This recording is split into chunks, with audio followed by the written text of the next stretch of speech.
finna talk some junk tonight, man. Yes, indeed. We talking some cold cash.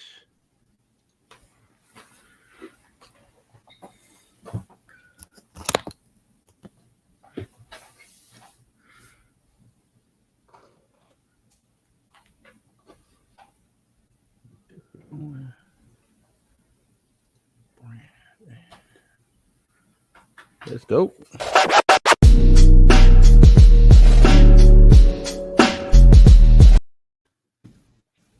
Yo, what is up? What is up? What is up? Beautiful, beautiful people. This is Blues House Live. I'm your host, Blue Minotti. That's Mika. That's Kobe down there. 2021 coming to an end. This is the final stream of for the year for us. Don't forget to like, share, subscribe, hit that notification bell. You know, all the stuff that I normally say. You know what I'm talking about. Mika, what's up? Kobe, what's up, man? What's up? How y'all doing? What's good, Joe? Good. Y'all good? Everybody good? Yeah, I had a sick baby today, but he's all good now. He's feeling good. Oh, not the sick baby, man. It's Right. it's been a lot of I guess that Omarion out here, man, tap dancing. Right. Making his rounds. I don't want to really get into that, but I think that's the new normal. You know what I'm saying? I kind of said that from like 2 years ago, like COVID, like the way it was getting out there and you know what I'm saying, stuff like that. Like I just felt like it was just gonna be the new normal. It's the new flu, it's the new cold, it's gonna be a COVID season now. You know what I'm saying? Right. I think people are I ain't gonna say they ready to Accept it. Accept that, but that's just what it is, man. That's how I see it. You know what I'm saying? Right. It's the new normal, and with every variation, every variant to come out is just gonna get milder and milder till it's just either you got a cold, the flu, or COVID. You know what I'm saying? Right. Strep throat. And that's just gonna be it, man. But I implore everybody to be safe, wash your hands, do all the social distancing, whatever makes you feel safe, because it's all about feeling safe. Right. You know what I'm saying? It's all about being safe, feeling safe, and really everything that's in place is just a placebo. I'm gonna tell you that, because It's a state of mind. Being safe is a state of mind. It is, man. It is. Well, what's up, man? Well, it's 2021, it's the end. How we doing this? How we doing? Y'all want to jump right into the top 10s? Y'all want to go over some things that blew y'all mind this year? What how do y'all want to do it? Well, I mean, recap. Why not? You want to go from like top of the year to top of the year? What was it? I guess the big thing. I'll start. Top of the year, the big thing was Warner Brothers announcing that they releasing movies day and date. You can watch it on HBO Max, or you can go to the movie theaters. At this time, the movie theaters was basically shut down, except for I think AMC was still shut down. Mm-hmm. Yeah, Regal was still down too. Yeah, everything was down. So it made sense at the time. With that being said, do y'all think that was a good idea, bad idea? Has it been a failure? How do y'all feel? I think it's been a good thing, just because they were able to try some things. Like if they'd have released like the Snyder Cut in the movie theater, I don't think that would have gone over very well, because it was long, man. Like right. But day and date thing just kind of made things easy. You know what I'm saying? You can just drop it on there. People, if the movie theater's open, people want the cinematic experience, they'll go for it. But if not, you know what I'm saying, they can watch it at home. That was a test, man, because I feel like that's the way things are going forward anyway.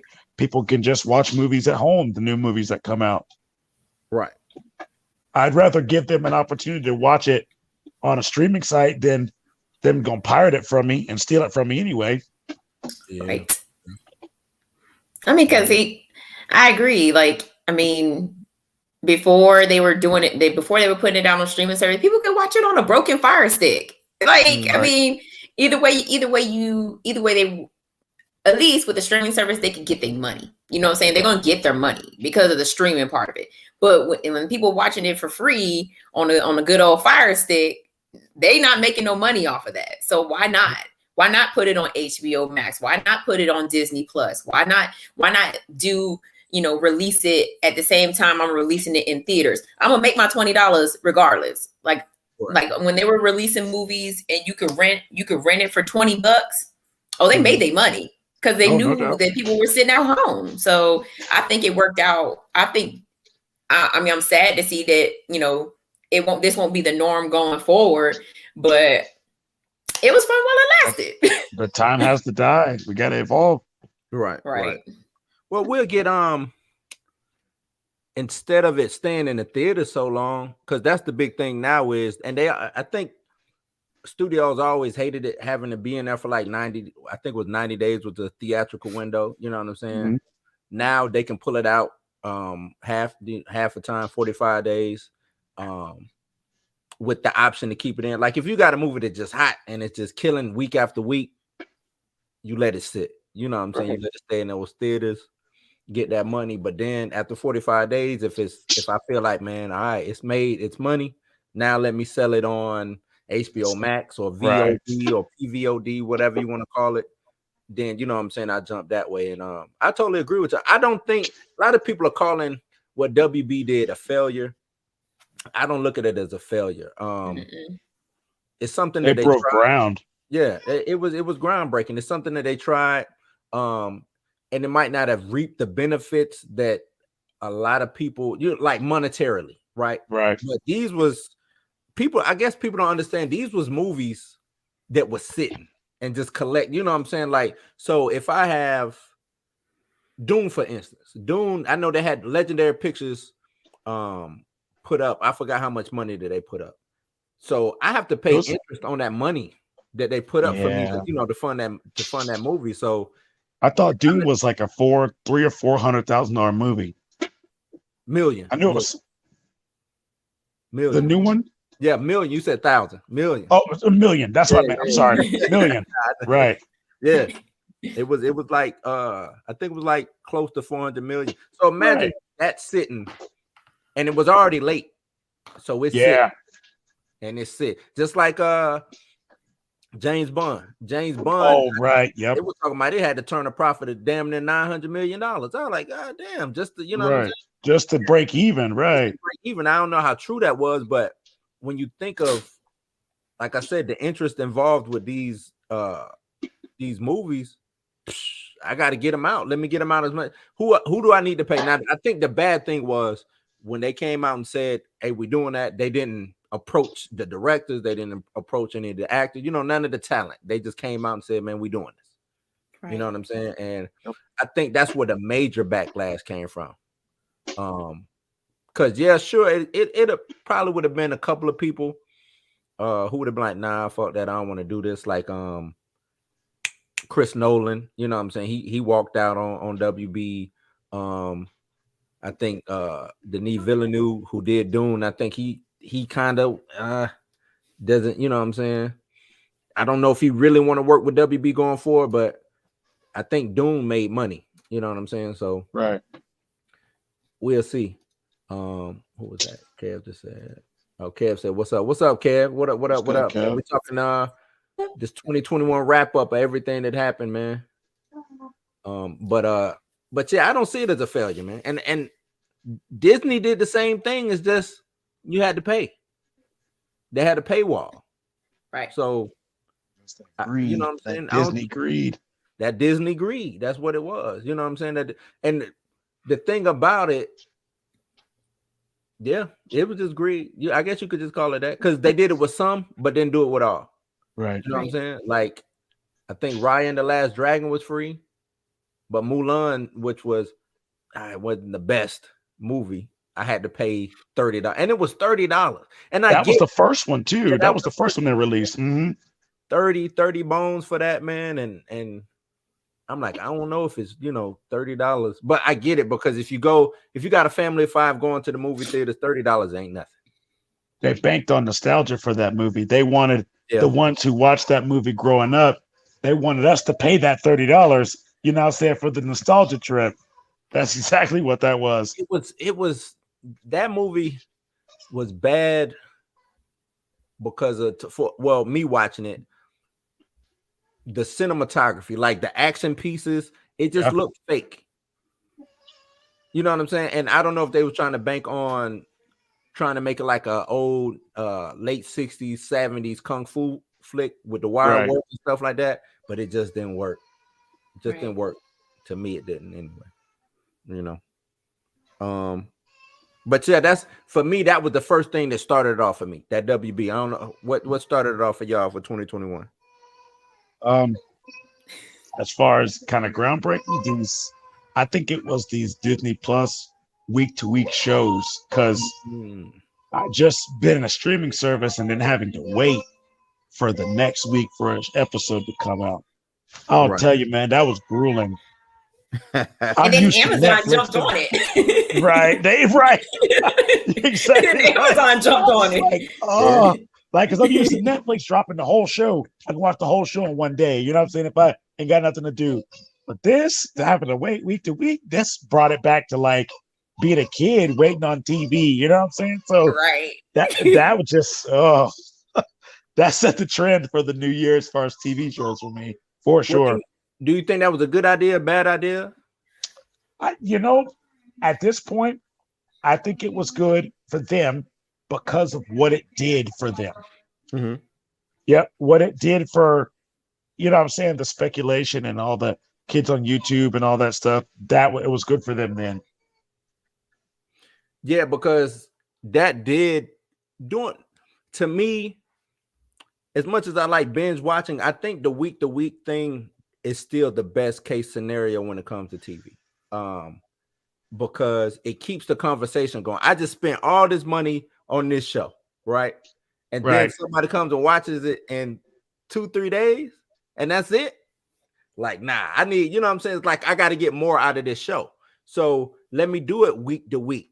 You know what I'm saying? Think of Game of Thrones. Game of Thrones was huge week to week, episodic. WandaVision, week to week, speculation. You know what I'm saying? I can get the buzz going. Right. You see what I'm saying? Without, I feel what you mean. Word of mouth. You know what I'm saying? I get the word of mouth. I get it's water cooler talk. People going back to work. Hey, did you see such and such? You know what I'm saying? And I can keep that going for WandaVision did 6, so that's 6 weeks worth of that show. Right. You know what I'm saying? Other shows doing upwards to 12. You know what I'm saying? 12 episodes. That's a month and a half. Or no, 12 would be 3 months. That's 3 months. That's 3 months worth of this show resonating throughout. Right. You see what I'm saying? So I personally that would be the best way going. Episodic. I don't know if y'all agree. It was just hard to get back into that mindset. Right. Especially because you have Netflix. Because you have Netflix, they like Kobe said, they give you all of your episodes at one time. So you just like binge watch, just to get back into the groove of waiting for the next episode. What I did with like Showtime on Amazon was like giving you episodes every week. And so I was like waiting until the end and being like, okay, I'm gonna go back and watch it all. But now I'm like, okay, you know what? I'm anticipating that anticipation of waiting for the next episode. It's starting to come back to me now. Like now with like Yellow Jackets, I'm like, yo, what's gonna happen next? I'm ready. I'm ready for next week. So yeah, I think just getting back into that, is a little. It was hard at first, but now it's just like we're back to normal. Just like waiting for the next, show to come on Stars or HBO or anything like that. So right, yeah. Now, like I like it being episodic that way. And sometimes I do let it build. You know what I'm saying? I 2-3 episodes I might not watch for the week or you know what I'm saying, for like 2-3 weeks and then come back binge those. You know what I'm saying? Because you can do it that because we got so much content on. You know what I'm saying? On TV.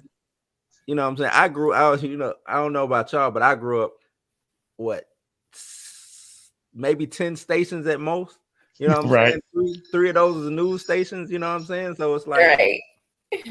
all this content, man, all this content. So it's always something to watch, especially depending on what's your flavor of the day. You know what I'm saying? You might be feeling like a crime thriller today, or tomorrow you feel like a drama, superhero show, or whatever. You know what I'm saying? Like it, all facets of whatever you like to watch is covered, and that's what I like. You know what I'm saying? So when it comes to watching a specific show, I can let it build up. If I need to be, I can let it build up. But most of the time, if it's episodic, I watch it week to week. You know what I'm saying? I don't necessarily need it to build up. So Right. but yeah, that's a good one, man. I ain't even really think about that. How the TV shows, how they made us digest TV shows in a different manner. You know what I'm saying? Yes. I didn't even think about that. What you got for me, Mika? I know you got something. Come on now. I don't even remember the beginning of the year. That's a shame, man. I honestly like the lack of because I love horror movies. Like the lack of horror content. Like thank you so much, because I thought the same thing. All the horror we got this year was stale. Right. So obviously the hype this year was the Candyman movie and Halloween Kills. And I personally feel like both movies let me down. Like I'm like they did. I agree. And then we got, The Devil Made Me Do It, another Conjuring movie. Okay, can we get out of the Conjuring universe? Like the Conjuring is starting to become the new MCU. It is. So sure is. It is. That's what it is. It's just, the lack of horror movie content, the lack of, even horror movie, I'm not horror, but just horror on TV, period. Yes, they gave us Chucky, which I went back and binge watched Chucky. It was good for the most part, kind of corny at some points, but just a lack of, horror. And I get it. Like people no, we want you to see these movies in the movie theater where it's meant to be seen. Okay, bitch, we passed that. We're past that. I need you to go ahead and release that on HBO Max or something. So yeah, just for me, it was a lack of horror content. I was just like, give me that one good horror movie that's gonna have me cut all the lights on. And we didn't even get that. We didn't even get that. We got a new Paranormal Activity. We got the Chucky series. We got Halloween Kills. We got Candyman. And Spiral. Spiral. Another Saw movie. Another Jigsaw Saw movie. I meant to watch that. I still ain't watched it. Wow. You ain't missing. Do you like Saw movies? I haven't watched the Saw movie. What was the last one I watched? Either 3 or 4. I can't remember. I watched it on the ship, so this had to have been 2005. I don't think you'll like Spiral if you don't. Right. You ain't missing a damn thing. Right. That movie made me mad. I feel you. Right, 100%. And because of the lack of horror content out there, when it was time for me to make my top 10, I was like, all the movies that I watched were from the 80s and the 90s and the 70s. I went and found horror content to watch to satisfy my horror craving because of the lack of horror movies this year. I get it, we're in a pandemic, all this stuff is going on, but damn, give me something. I did watch this horror movie called Black Friday. I watched that. Dumb. I don't know if I watched that one. I wasted my $4. Devon Sawa in it. It's got Bruce Campbell in it. Oh yeah. We talked about that. We talked about that. I think we did. Yep.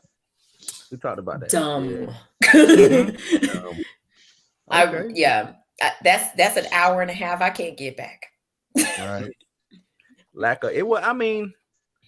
The horror front was lacking. I think Hulu took over for the most part with them doing a lot of horror. It was a lot of horror on Hulu. Amazon did some stuff. But yeah, for the most part, I guess it would be those streaming services did most of the horror stuff. Shudder. Correct. You know what I'm saying? But mainstream wise, you absolutely right. There was nothing. Candyman was a letdown. Pete, what up, Pete? What other? You know what was good? And it's it's on my list, but Quiet Place. Quiet Place 2. Part I never 2. watched Yeah. Yeah, I don't know if I want I to didn't put watch that part 2. as horror, more so sci-fi. You know what I'm saying? But Yeah. I guess it's interchangeable, but those did me pretty solid. But I agree. Everything that y'all just said about horror, man, I agree with y'all to the T. Like nothing stood out. Halloween Kills, flopper. Yep. You know what I'm saying? Like Major. I think that was the most. That was the one that just kind of pissed me off the most. Like Candyman was. It was cool because I seen what she was trying to do with that movie. You know what I'm saying? But that Halloween Kills, man, like y'all could have kept that shit. Like Right. that really could have stayed where on the cutting room floor. Right. That's where it could have stayed. Right there, man. That one. That was forgettable. That was very forgettable. But yeah, shit. What else? 2021, we had Black Widow. I think Black Widow was a I don't know if it was a smudge or black eye. But to me, it symbolized the mortality that Marvel has. The Right. MCU. That could be hurt. Yeah, you know what I'm saying? And go ahead and throw Shang-Chi in there too. You think Shang-Chi was like that? You ain't like it? I ain't like it. I thought Shang-Chi was like. Go ahead. No, go ahead. No, because I just feel like it didn't bring anything to whatever story they're trying to tell. Like, where does he fit into the MCU? Like, are we going to get him in, like a future Avengers movie? Is he going to be like part of the Avengers 2.0? Like, where does he fit in the bigger scope of things? I thought it was it was Marvel being safe. To me, it felt like it was just a safe movie. You know what I'm saying? Let me give y'all some arbitrary. And I think that's what they did with these two movies, Eternals and Shang-Chi. It was like, if y'all like them, y'all like them. If y'all don't, they don't. We might make them match up. We might not make them match up. You know what I'm saying? Because we can do that. You know what I'm saying? That we got kids we could just play with. You know what I'm saying? So, right. You know what I'm saying? But I feel you on that. To me, Shang-Chi was just safe. But the reason why I called out Black Widow is because we know Black Widow is there. You know what I'm saying? Like, it actually has a bearing on what happens or happened, or you know what I'm saying? It's the original MCU film. You know what I'm saying? So I think her movie. I'm sorry, go ahead. No, you good. I think her movie should have came out before they killed her off, because once you killed her off, like, people, not saying that she's a forgettable character, because she's not, but once you killed her off, like, now you're giving us this movie into her backstory. Like, I'm not gonna say we people don't care anymore, but we don't care anymore. She's gone, So because it's like y'all gave us the full story. I mean, but even with that Black Widow movie, they didn't answer what we wanted to answer. You know what I'm saying? Like, to me, it should have been the whole Budapest thing. You know what I'm saying? That should have been the movie. Other than that, we knew everything that we needed to know about Nat. You know what I'm saying? Everything that we needed to know about her as a character, we already knew. They didn't give us anything extra other than that she had a sister. You know what I'm saying? But they didn't give us anything extra. No extra motivations, no extra anything with the character. We already knew. You know what I'm saying? So let me tell you what I think killed that movie. Rewrites. I mean, rewrites kill a lot of shit. We know that. I feel like that destroyed that movie. And because if you think about it, why would they want to make a movie like that?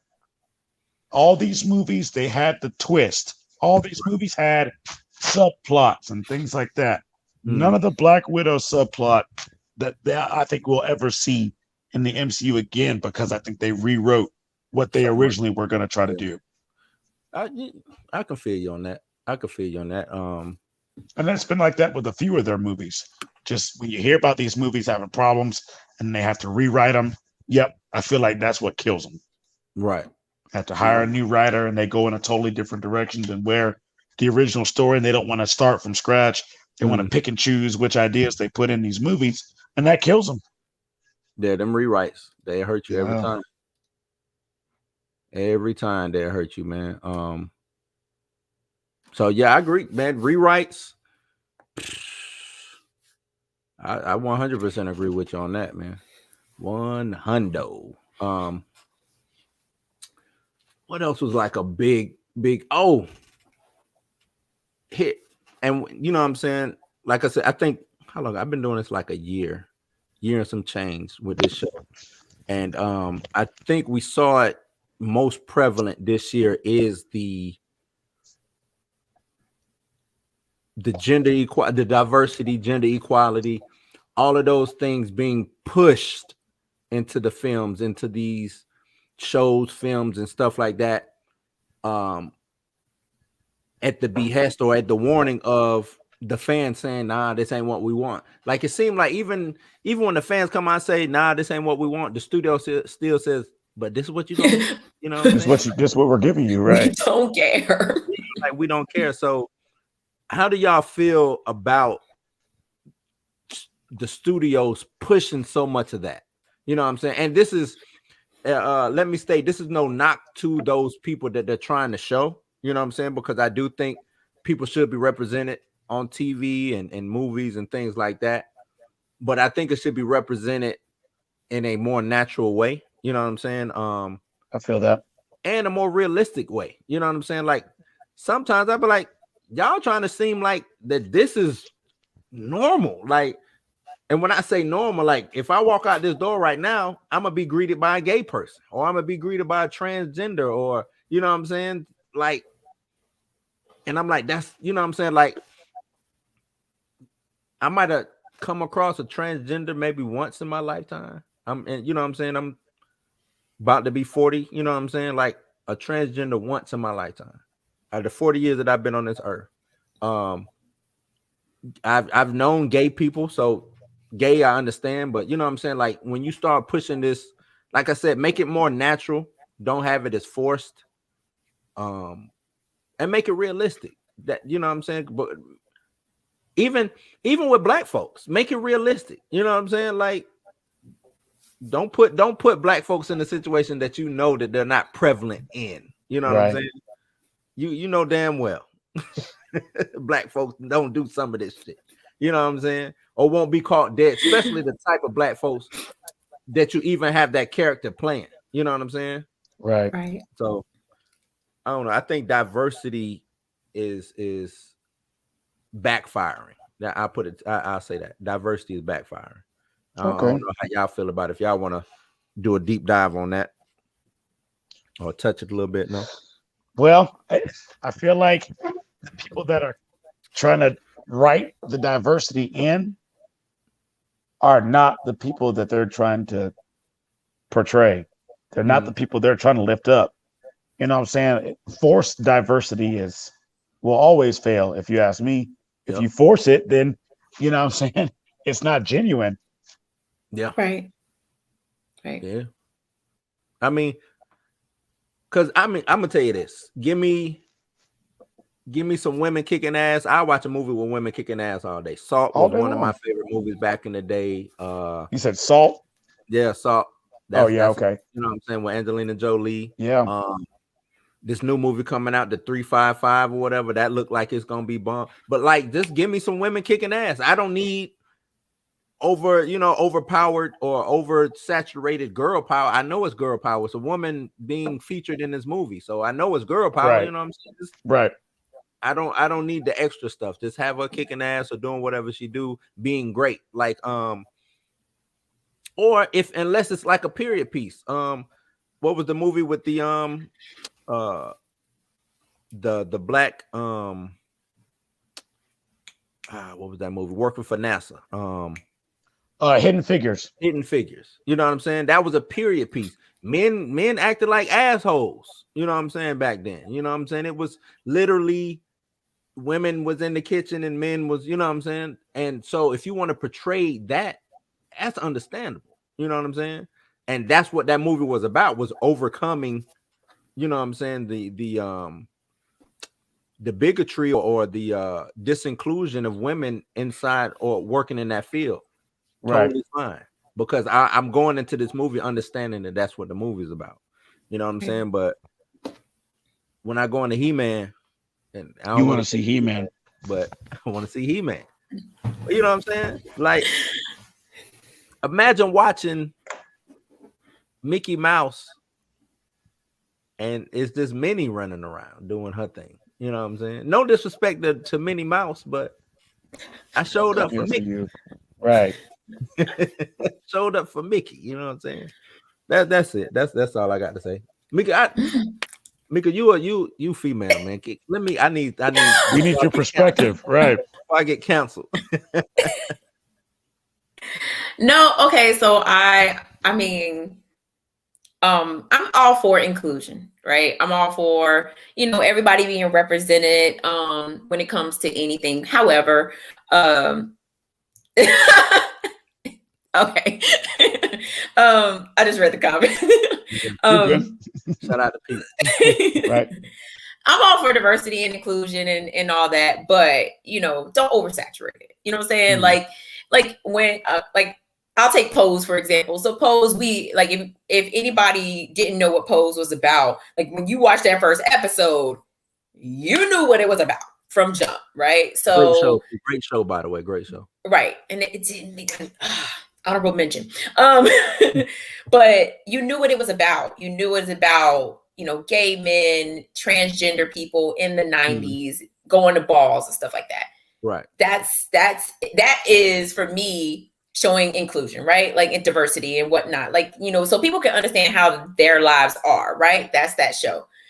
But when you're like trying to like force feed it into like, and this show is probably like the worst example, but like in Big Mouth, you know what I'm saying? Like, fair enough. like,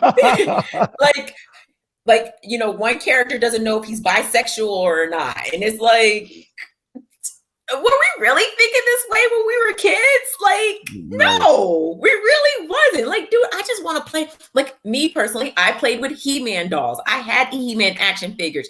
I had the She-Ra action figure. She-Ra always saved He-Man in my world. But you know what? I wasn't walking around like, yo, I think I might like, old girl that's sitting in my math class. Like, right.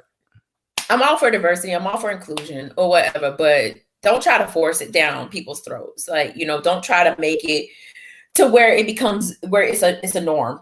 It's not a norm. Like you said, like I've never met a transgender person. Like never met a transgender in my real life. So right. It's not like you're just gonna run across somebody like that in your daily life, and they try to make it seem like in these movies and these TV shows that it's a normal thing, right? Right, and that's my thing. Like, that's not, even to go back to your point, Mika, what you said about I'm in third, whatever grade I'm in, up into the point of puberty, up into the point of when sex became relevant. You know what I'm saying? Right. Focused on my mind because, we animals and that's not, you know what I'm saying? But that's instinct. I wasn't right. I wasn't sitting there like, you know what, dude over there, I mean, he do got a six pack. Like, you know what I'm saying? Like that, that never even, you know what I'm saying? If anything, I'd be like, man, he's small, I'm big, I could probably beat him up or fight, you know what I'm saying? That's there was no, you know what I'm saying? Sexuality was not nowhere near my brain. No. Man, let me get there. Like you said, He-Man. What's the next toy? Ninja Turtles. Mama, can you go get me this? You know what I'm saying? It wasn't cartoons. Why? You know what I'm saying? And that's not the story or the point that I want to harp on. But you saying that, like, that's for real. Like, why is that supposed to be why? And I don't want to say, no, that's what it is. They push that. My son, 12 years old. Sex ain't nowhere on his brain. Nah. No Right. one on his brain. I said, man, you got a girlfriend? He's like, Ew. look at me like I was crazy. Right. Man, I'm finna go up here and get on this Xbox. You know what I'm Right. Right. saying? Right. I play with girls at school, but no, like, you know what I'm saying? Right. Like, Right. hey, dog, you gay? You like women? You like men?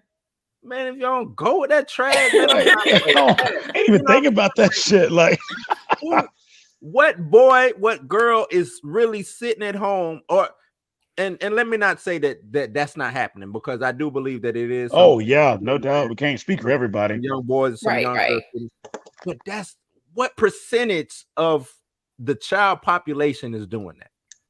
Well, It's very here's my, small. Here's my retort to that. Hmm. The ones that are thinking about that stuff, it's because that's what they're taught. They're Right. taught that. That's behavior that's taught. It's not natural. You know what I'm saying? For like you said, a 12-year-old to think about sex. It's Mhm. not that's not natural. That's something that's learned behavior. Yeah, I do. You know what I'm think- I think saying? It's all and that impression. sexuality is a learned behavior. Like, 100%. you know what I'm saying? Because Yeah. as far as what you like, you know what I'm saying? If you grow up in a household where all the men like women, 9 times out of 10, if there's a little boy growing up in that household, he's gonna like women because he sees No men doubt. and That's women. right. You know what I'm saying? Sexuality is a learn. And before I can get canceled over this, but I don't believe that some person is born inherently liking the opposite. Well, Right. just because you have to be taught about that stuff. Right. You know what I'm That's saying? that's not something that you automatically know about. Right. You know what? It was, and I kind of looked at this movie funny. I don't know if y'all remember Blue Lagoon back in the day with what was the old Okay. girl? What's her face? Brooke It was Shields. crazy. There you go. I'm finna say Yeah. Michael Jackson's girlfriend. And, Brooke Shields. But in that, No, right, Michael Jackson girlfriend. they were Mike was taking them down, boy. Mike was Right. taking them down. And he said, I want to look like them. Island, Right. and They gave each other beauty tips and shit. It's how you get your nose like this. Right. but He did her hair. It was Brooke Shields, and I can't remember if the that was dude's her brother name. or not. I Obviously, think we this don't know who the dude is, but he was fine. Right. That's his- was the incestual story. Was this incest? I'm bringing up this. You know, maybe I shouldn't even go there. Yeah. Now that I think about it, Bad example, huh? yeah, that might have been the one. Use the Blue Lagoon. Okay. Hell no. Let me keep it moving. Oh man. we might be trading on some bad, you know. What Yeah, I'm saying? you're treading the cancel line. Yeah. Right. That's soft dirt. Right. Say Come- just tell the story. Most folks will get the point, or the inclusion moves. Yeah, and I agree. Yeah, Agree. if you got a good story and it revolve like you brought up Pose. Pose is a great series. What it did, 3 seasons, great series, Yep. revolving Mhm. around something that you already know is going on. And that goes Right. back to when I say make a character, whether they're gay, trans, black, white, half cat, half, whatever. Doesn't And matter, if right? Right. If that character can stand on its own, then you did something great. There it You see is. what I'm saying? Pose came, they gave you these characters, it stood on its own and it did something great. You know what I'm saying? Yes. People Yep. tuned in, people watched that show, didn't care whether it was about, or they came in maybe to learn something. Shit. Right. Most people Yes. didn't know about the balls of the 80s and coming into the 90s. You know what I'm saying? They hit on HIV, they hit on a lot of things. You know what I'm saying? Like, so if you build it, they'll come, right? You know what I'm saying? At the end of the day, Yep. if you build Yep. it, they'll come. And everything, this is what's also that's hurting movies, hell, any medium, is they try to attract everybody, Right. all audiences.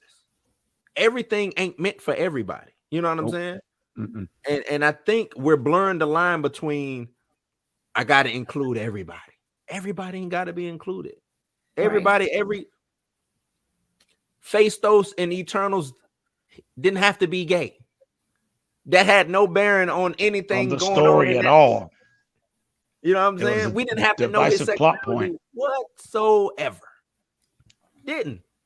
No, not at all. Because it didn't revolve around nothing. It didn't Nope. push the story forward. Hell, if anything, it held it back. Because now I got a question as he lost faith in humanity, but then went and got with a dude. Like that just don't Right. If anything, he should have been by himself. by himself. You know what I'm saying? Nah, Or had a whole bunch of people that he think about it. He found love in this guy. And then so what if he would have found love in a woman? What if he would have found love in something else? You know what I'm saying? He could have found his humanity or found his love for humanity in a plethora of things. But since we're trying to include the gay community, we had to make it a gay man, right? Right. That didn't even they didn't even really touch on how he got his humanity back. Just, Right. George loved me and he brought me back. You know what I'm saying? What? Nigga, please. That was weak. Right. That's a weak story. Yeah, It's that weird. good. Oh no. Oh man. Oh man, she wild. Oh. But yeah, and then to keep it moving, because I don't know, I think that might overshadow a lot of stuff is the diversity, because it's in everything, and just the separation. Like if you're not down, you got to get the fuck. Like you ain't even part of society no more. You're like they treat you like you a leper or something. You know what I'm saying? Right. Like you don't like include what? Oh no, he's not allowed. You know what I'm saying? I'm like, oh man, that's trash. You know what I'm saying? Right. But that was I think that was a big deal. Another big deal. I got a comment on the last subject. Okay, go Both ahead. y'all say you've never come in contact with a transvestite person. See, Is that the whole? Whoa, is that the right term? Transgender. transgender. Yeah. Okay, my bad. We'll go with that. We'll go with that. Transgender. But I've come in contact with a lot of them. And it's none of them have been as overbearing or anything like the community tries to make them out to be. Mhm. Like how the movies portray them and things like none of them have been that. Right. It's literally just been a person. And like I said, I don't judge anybody. So, you know what I'm saying? Whatever, that's your prerogative. But they've Right. always been cool with me. So am I judging you as a person or am I judging you based on your decisions? Right. Mhm. You know what I'm saying? And that's I guess that's kind of where it's been. And that's that's how I look at that's how it should be. I'm only going to judge you Right. based off of If you treat me like a, you know what I'm saying, decent human being, I'm gonna treat you the same way. I don't care if you grew wings. That's you know? inclusion to me. Right. That's You know what I'm saying? If we can connect on, you know what I'm saying, during conversation or whatever, we bond on, you know what I'm saying, whatever we're doing, that's inclusion. Not the fact of I have to watch a movie that is including gay people or transgender people or whatever because they're what's hot in media right now. Right. Or what's hot on the Right. news, or you know what I'm saying? No, that to me, that's disrespectful. Yeah. If I was gay or transgender, I'd be disrespected 100%. I would feel some type of way. I really would. Yeah. If I was gay, transgender, or whatever the flavor of the I month would is, totally be disrespected. and y'all just pushing that because y'all think that's gonna get y'all numbers up. Yeah. Hey, y'all, you're being exploited. Yep. You know what I'm saying? You're being exploited for your own choice. Mm-hmm. Oh. Yeah. Yep. Totally agree. What was another big coming in rounding out third quarter of the year had to be, I know Spider-Man didn't come out to the end of the year, but it started killing the news cycle beginning of the third quarter. Beginning of the third quarter, halftime. After halftime was over, Spider-Man took over. Right. And I think that's right around the time I brought you on, Kobe. Yeah. And man, everything was. I've been doing this with you for it's been like 8 months now, 8-9 months. What was it? April? March? It was like right after the baby was born. So yeah, it was like February or March. Okay. But yeah, it's before we moved to the new place. So yeah, it's been at least 9 months. I remember you said you would. Yeah, But yeah, that's Mhm. Spider-Man. Spider-Man took Had been on it, dude. Like I didn't go. There was like 5 or 6 months where I didn't go a day without hearing something about that movie, whether it was a leak or new set photo or something. And I was like, how is this movie coming up every Man. day? Like I had Yeah. to turn off my YouTube notifications because I would see that all the time. Spider-Man led the way. Mm-hmm. And we talked about it either was going to be the biggest flop or the biggest movie. You know what I'm saying? And we was right. Right. It Was End up right. being- the biggest. Huge. And it's not, I don't know if it's going to slow down anytime soon, man. No. No. I think if there's a chance for a movie to do like 1.5, something that's been unheard of in a movie, this is the movie to do it. And it's crazy. Mhm. If they do that, if that happens during a pandemic or Dog. I'm gonna call it an endemic. Now I don't think we're in a pandemic no more. Endemic. Nah, it's People It's don't. still People crazy, ain't like they were. Right. It's still because all the theaters aren't open. China didn't take the movie neither. Imagine if China would have took that movie. $2 billion. I feel like that was totally in reach. $2 billion. China trash. No disrespect to Chinese people, but The country itself, yeah. what are y'all doing, China? What is going on, Right. man? Y'all tripping over there. Y'all man. need to take a chill pill. Smoke. I need to understand because I really don't understand what's the deal. You know what I'm saying? Right. Because is it really? It can't be. It's not religion, right? Nope. They're I think majority of China is Christian and Buddhist, right? If I'm I don't know. Yes. Mika say I don't know. I don't know. I live in China. Right. Yeah. Make me not. And I want to visit like Shanghai and all that, but Yeah. nah, the way they tripping. I don't know if but you know what I'm saying? View the Great Yeah, Wall of you're right. China on TV. Yeah. Right. Look, I put on my What's in the magazine. Mulan movie? Yeah, There you go. There you go. Go that way because they wilding over there, man. But no, you know what I'm saying? Spider-Man. Oh shit! I skipped something. I'm sorry. The Okay. Snyder cut. Oh yeah. Okay. Snyder Cut. Yes, the Snyder cut. That led the convo until it came out. But that was carryover from 2020. Last year. Right. Yeah, Snyder cut was. Let me ask you this: did you watch it, Mika? Did you watch? I did watch the Snyder Cut. Did it make up for No. past? Did No. it make up for No. What about you? It Mika? was just a movie that they were able to take all the scenes that Zack Snyder had in his director's cut that he never got and jam them in there and call it like that should have been a miniseries. That's what they wanted to do. They couldn't That's do what it. they should have did. The way it was explained to me is it was a money issue. If I cut it up into 4 episodes, Miniseries, what right. they wanted to do, I would have had because it's not think about it. All those actors got paid for one movie. The pay is different when it's cut up or when it's 4 movies or 4. Makes sense. TV Okay, shows. I feel that. That's I the feel reason that. why they said that they didn't go that route. But I agree with you. I do think it should have been cut up in that because it was act 1, act 2, act, you know what I'm saying? They had it done that way. Mm-hmm. But so it didn't make up for past indiscretions, huh? No, I mean, but some certain aspects of the story, like I like the Steppenwolf character more in the Snyder cut. They gave him more lines. You felt, you know what I'm saying, that he just wasn't a jackass the entire movie. Like he was pressured into what he was doing. So I mean, I get it, but did we need it? No.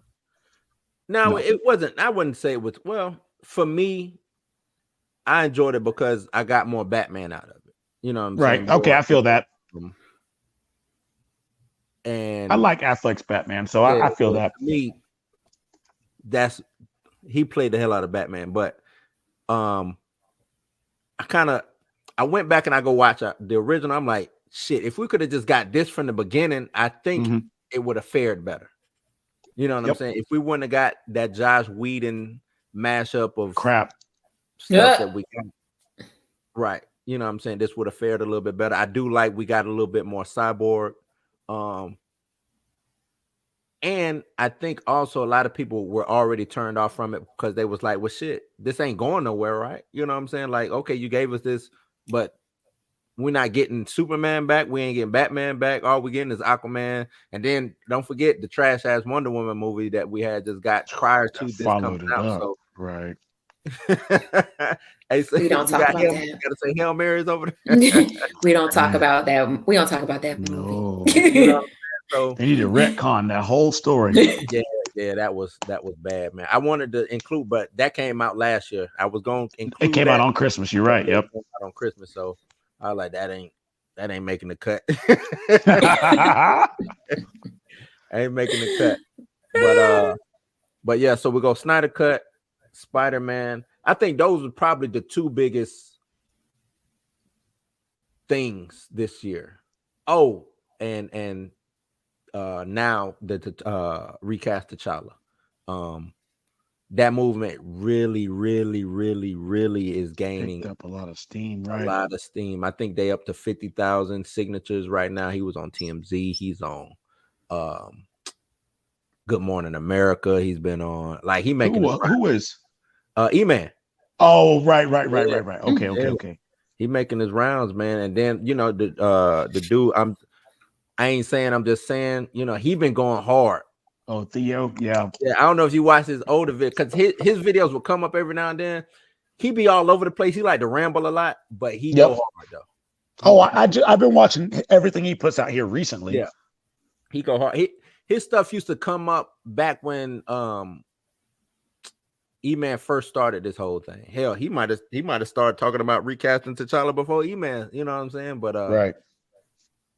My only beef with him is he rambles a lot. Like, and he'll get off on another subject, like, hey, bring it back, bro. You know what I'm saying? Come on back. But that movement is going extra hard, man. And my question about that is it all for naught?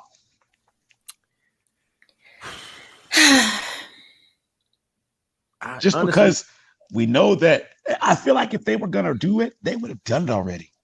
They had every out already. They got all the opportunity in the world. I really think that they really don't care about, you know what I'm saying? What the fans think or what the fans want. Right. I agree with you on that. I'm gonna give them until January. They say they restarting the reshoot in January with Shuri. They got until the end of January. So let me see what's when Letitia don't show up on set. You know what I'm saying? When she don't show up in January, I want to see what's the word coming out of their mouth, because as far as I know, Letitia never came out and said, yeah, we shooting it. I ain't seen her even promoting that film. I ain't seen her pushing nothing. You know what I'm saying? Sure, she ain't talk about nothing. Right. She just kind of chilling. Been chilling. Now I do know the powers that be, Hollywood, sports, and everything else, they're starting to relax their COVID protocols and stuff like that. So especially sports. Yeah, especially. I mean, but like it's the new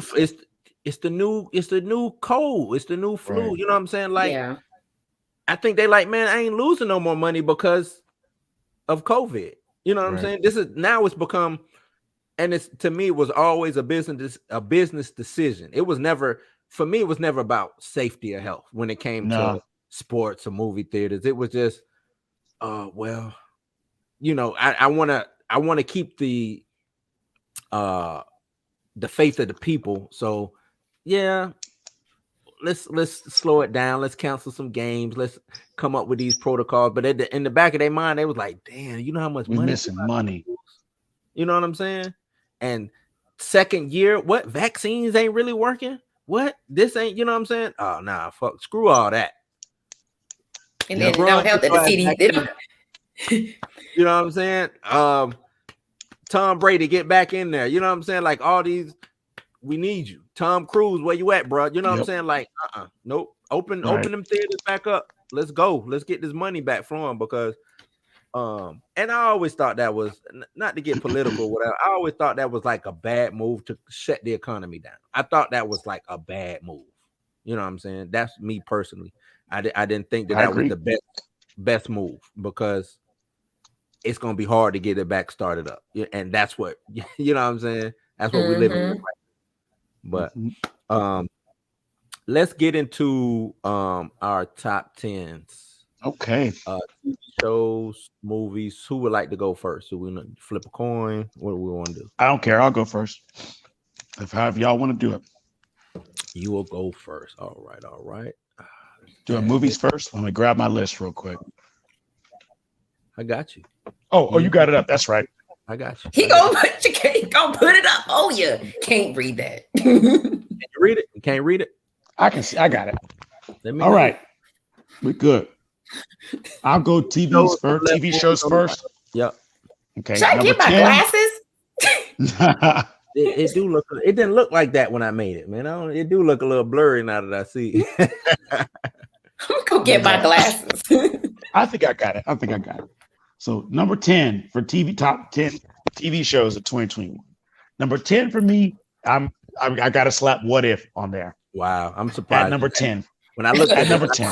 Well, you got to think about it. I didn't watch a lot of TV this year, so okay. You know what I'm saying?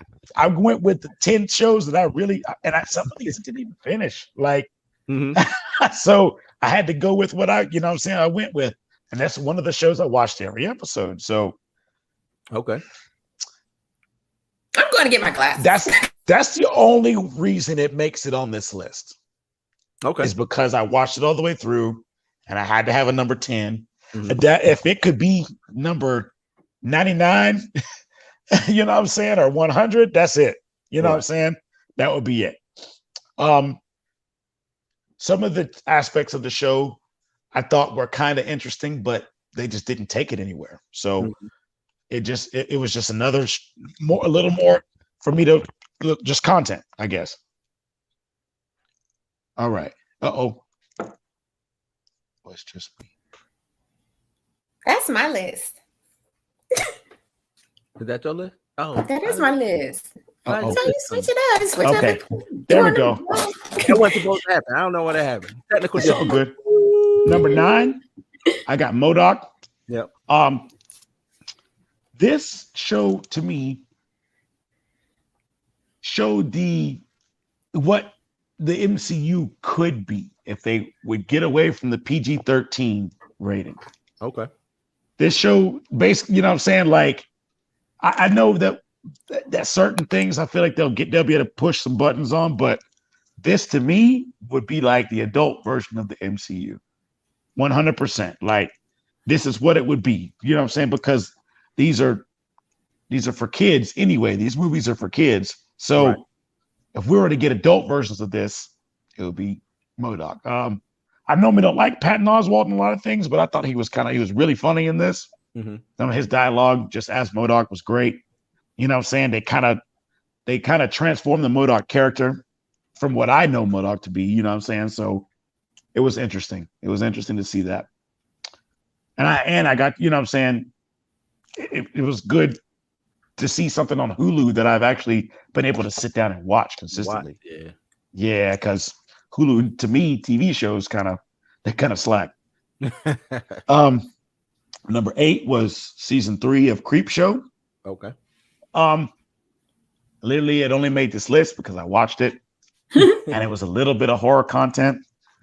I like this show to make fun of it. To be honest with you, this whole season, I like to make fun of it. Just the parody of the whole thing. I enjoyed making fun of this show. Literally, like every week that it was on, because it was during. They showed new episodes during Fear Fest, so I was watching AMC. You know what I mean? So every Sunday I was on it, and just some of these episodes were just so cheesy. They weren't the creep show that I remember. Like, they were goofy, but it wasn't the creep show that I remember. Yeah. But I watched it, so it made this list. Number 7, Invincible.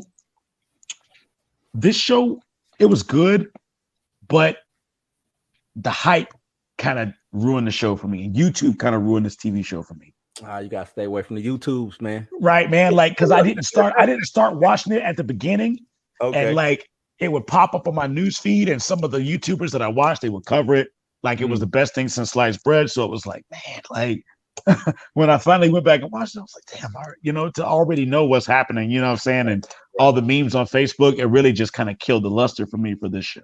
But it, all in all, it was a great show. I thoroughly enjoyed it, but it just killed the luster. Now, number 6, The Mandalorian, same thing. Man, YouTube killed this show for me. Like, killed season 2 for me. Like, I thought I really was going to be able to watch this show and just watch it all the way through. But like I said, with me being on YouTube like I am, it really just killed this show for me. But it was a great show all in all. I like, because I'm a Star Wars freak, so just some of the way they expanded on the lore with the Mandalorian and things like that, that was just, to me, that was fantastic. Let me pause you real quick. I want to ask Mika, since you brought up the Mandalorian, Star Wars, Mika, you in that? I don't speak the Force. Yeah, okay. There we go. Fair enough. Yep. Go ahead. Number 5, Falcon and the Winter Soldier. Now, the Disney Plus shows, this one was number 5 because it was better than What If, but it lacked compared to all the others. I enjoyed the backstory that they set up with this, like how we're gonna go forward, like, you know what I'm saying, some of these characters, some of the reveals, like just the week to week the speculation, just that was great for this show too. Like, I remember like this introduced like, oh, we're gonna get mutants and the MCU, blah blah blah, and all this other jazz, and I'm like, well, we were totally wrong about this entire show. Bad. The entire show, like, that was the one where people missed the most. Yeah, was Falcon and the Winter Soldier. Literally was just a grounded story that gave us some backstory on some characters, showed these people being human, you know what I'm saying, and then it gave us a little bit of background. It gave us some story in the background. And it was good as far as that goes. Number 4, WandaVision. Now, this show to me, like I said, this changed how I watched TV in 2021, because I watched everything Netflix and everything was coming out, boom, binge watch a show. You know what I'm saying? Like, you had shows like Stranger Things where you could go and watch the entire season one night. I mean, my wife did that with season 3. We watched most episodes, and you know what I'm saying, that night it came out at midnight. We watched like 6 episodes that same night. You know what I mean? So that's how we watch TV. But when you had WandaVision being that first Disney Plus show this year, and then the first episode, and I'm like, damn, I gotta wait an entire 7 days to see what's gonna happen next. Man, like, that shit took me way back. When I say way back, I mean like, we're taking baby steps backwards. Like, we're taking a step forward and 2 steps back with this show. But all in all, the story was good. The speculation on that show was through the roof. And I feel like a lot of the stuff that we speculated on, we were right about. They changed the story. Yep. That's exactly right. I feel like we were right about a lot of that stuff. Number 3 being Loki. And this one was tough to put Loki underneath Hawkeye. The reason why Loki kind of got edged out by Hawkeye is because with Hawkeye, it literally showed that everything that we've seen going forward, no matter whether it's we watched it already, that stuff is at least in contention somewhere. Okay. That it's part of the story in some way. Loki, to me, probably had the biggest reveals of the entire Disney Plus slate for this year. The story was good. Dialogue was good. I felt like with every episode, I felt fulfilled at the end. Like, there was no huge cliffhangers, until the last episode, and I enjoyed that. I enjoyed them bringing Jonathan Majors in. That was a nice twist for the end. You know what I mean? I thought that was really slick how they did that. And I feel like they had that idea kicking the entire time. You know what I mean? And it just flowed. It worked perfectly, I think. And I think that'll have big ramifications going forward. Like I said, number 2, Hawkeye. This show was kind of the perfect package. It had the humor, it had the drama, it had the, you know what I'm saying, action, had everything. It was the total package. And I feel like for Hawkeye to be the lesser favored character, I feel like they did him a service by making this show the way they did it. And they did him a service for sure. To round up my number 1, Dexter New Blood, which is not even over yet, but to me, like, because I watched Dexter, me and my wife have probably watched this show 2 or 3 times already, like every episode, you know what I'm saying? And this was our shit, you know what I'm saying? Like, this is our shit. Like, I mean, and for them to revive it, and usually with the revival, you don't get good revivals, man. Like, usually it's trash, but this has been good. Like, right. Like, it's taking me back to when I was watching Dexter back, you know what I'm saying, years ago. Like, and it's been so good to watch. You know what I'm saying? Come back and see these actors again and them playing these characters again. It's been nice. That's been nice. So that rounded out my TV list. These movies. I dropped Candyman in at number 10. Cool. Just because, and the only reason it's number 10 is because I guess I had high hopes for this movie. Like, my expectations were really high. And then to get what we got, I was like, well, okay, I feel you, but stop it, Jordan Peele. Stop. Just drop the whip. You whipping us. You whipping us now. So drop it. Just drop the whip. You whipping us now, bro. Not he whipping us. Hold on. But that's what it felt like, man. Like, I felt like to be in this movie, to be sitting in this movie theater and just get bashed over the head with the social commentary. That felt like a whipping. Like, yeah, man. That shit felt like a whipping, man. Like, but all in all, the movie was decent. I enjoyed, like you said, I enjoyed what she tried to do. I feel like Nia DaCosta's got a bright future in Hollywood. Oh yeah. As long as she doesn't, you know what I'm saying? As long as she takes control of her movies and doesn't let other people kind of put their stink on them. Right. Mm-hmm. Number 9, Shang-Chi. This movie made my list kind of barely because I like Mika said earlier, this was kind of a shoehorn character. But I'm a sucker for movies like this. I'm a sucker for like kung fu movies and movies with a lot of action and things like that. But I'm a firm believer in this movie didn't know what it wanted to be. Okay. You know what I'm saying? Shang-Chi's just kind of one of those characters that who knew about Shang-Chi, we really can do whatever we want with this character. All right.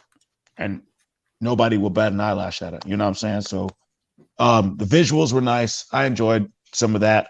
But just as a story in general, just the movie, it was okay, but it was lackluster to me. Mm-hmm. Number 8, Godzilla versus Kong. Now, I watched this day and date on HBO Max. I didn't go to the movie theater to see it. And I feel like that kind of played with the experience of this movie because this is a movie you watch in IMAX. Yeah. This is a movie you watch in IMAX, straight up. And I watched it, you know what I'm saying, on my 65-inch, and it was good. But then again, I'm like, well, glad that's over now. You know what I'm saying? But it was a decent movie. Like, I just felt like I was kind of robbed of the cinematic experience for that one. Okay. And I feel like that's because it was HBO Max and they dropped it day and date. I can watch it on my phone. You know what I'm saying? I was sitting in my living room and just said, oh, it dropped. I'm going to watch it now. You know what I'm saying? I watched it twice and it was same effect, same both times. But like I said, all in all, if you like Godzilla, if you like Kong, you know what I'm saying? I like the movies but that preceded this one for both characters. So it was nice to see them both on screen. Number 7, Psycho Gorman. I don't know if either one of y'all have seen this movie. Yeah. But this movie was like an acid trip. You know what I'm saying? Like it reminded me of like how some of the character designs and all that shit. This was like It was an an 80s adult. movie. It was an adult episode of Mighty Morphin Power Rangers. Yeah, I was gonna. It reminded me of like a mix of Jim Henson and Right. Like some Labyrinth and some, like, you know what I'm saying, like some Tim Burton type shit. It was, Yeah. Like Mika, if you never watched this movie, you need to go and watch it. It's a low budget horror movie. But like the characters were they were so animated that it was kind of cringy, but then it was like, I mean, you were like, wow, I mean, these people kind of really put the all into these roles, you know what I'm saying? Just the main character, Psycho Gorman himself, just some of his dialogue was like, wow, like who wrote this? But this movie was one of those, it's so bad it's good. it's like Army of Darkness meets. I enjoyed it. I enjoyed it, but I did too, 100%. Like it, because to me it had like that nostalgia feeling. Yes, it did. Yes, it did. And I was like, shit, I'll be just like that little girl, man. I'm finna control. Right. You know what I'm saying? Like, right. hey, I got a pet monster, man. You know what I'm saying? Right. Like, yeah, he do anything I tell him to do. You know what I'm saying? So, right. So yeah, like I said, man, that movie was a trip, but I enjoyed it. It really did. It stuck with me. Mika, you gotta watch. Yeah, you gotta watch that. I will gotta find pick it. that one up. Yep. I want to say it's on. Do you have Shudder? Yes, I do. I think it's on Shudder. Wait, how did I not come across that? I've seen everything on Shudder. It might not be on Shudder then, but I think it's on Amazon. Okay, I'll look for it. Number 6 for me was the Mortal Kombat remake, and I liked this film. I really did like this film. I liked that it was something new. Okay. You know what I'm saying? It was what I expected Mortal Kombat to be. Okay. We lost him. Yeah, no, sorry. But it really was what I expected a Mortal Kombat movie to be. And I enjoyed that. Now, to go to my number 5 was Mortal Kombat Legends, the animated movie. Mm-hmm. Now, this movie was everything that the live action movie was, but 10 times gorier and 10 times bloodier because it was an animated movie. Right. Like they had Battle Legends, Scorpion's Revenge come out the year year before last. Right. So this one was basically the story of like Mortal Kombat 9 with a little twist on it. So like I said, the characters were portrayed correctly. You know what I'm saying? It reminded me of watching like the cutscenes from like a video game. Okay. And it was the dialogue was good. It was a good film. I thoroughly enjoyed it. Number 4, I had to put Matrix on here. Just because I'm not sure if I hate this movie or if I respect what it does. And that's just me being real. Like, I'm not sure if I hate it or I respect it yet. All in all, just certain things about it I think were fantastic. But there's also certain things that I hate because it's like, why did you go this route? I know this movie wasn't cheap. Why did you cut corners? Why? You know what I'm saying? Didn't make any sense.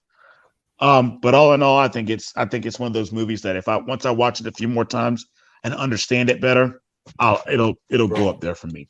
Rumor has it it's a 5th one coming. That's the rumor. I don't, you know. Well, Let me digest this one first. No, Give me right. about 2 or 3 Let me more get through watches. this first. That's Right. WB, trying to speak that into existence, so you'll go and watch Matrix Resurrection, and hoping for a fifth one. But Right. Right now, we ain't hoping for a damn thing. Okay. Now number 3 for me was Nobody. Did either one of y'all see this movie? Yep. This movie shocked me, and I love the main character, Bob Odenkirk. I like him in Breaking Bad. Like him in Better Call Saul. I've liked him in a lot of different things, but in this movie, he brought it. He did. He brought it. I loved him in this movie. Just the story was fantastic. The action was just like, whoa.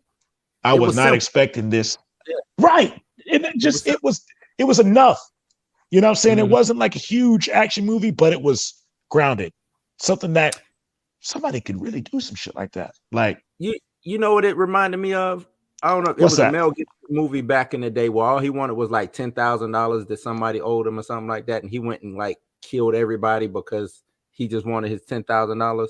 That's what it kind of reminded me of. I can't remember the name of that damn movie, but that movie was like dope to me. You know what I'm saying? Like, he was like, look, man, they was trying to give him way more than what he wanted. All he wanted was 10,000. He was like, man, I just want what's owed to me. Y'all owe me $10,000, and I'm gonna go through this whole shit until y'all give me $10,000. You know what I'm saying? And to me, a simple storyline like that, just a man driven to get what's owed to him. You know what I'm saying? Right. Dope. Just totally dope. Number 2 was The Suicide Squad. Now, this movie, to me, it did 2 things right. It gave us, I feel like all these characters came straight from a comic book. You know what I'm saying? The way the actors portrayed them, all of it, straight out of a comic book. And that's what these movies should be. Yeah. You know what I'm saying? That DC, what y'all did with the Suicide Squad, not Suicide Squad, the Suicide Squad. What y'all did with this movie, y'all need to take that formula and replicate it and keep going. Make every movie, all of your movies just like this one.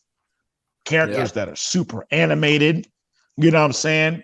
That fit in with their comic book counterparts, just all of that. And make them wacky and crazy. Think about it.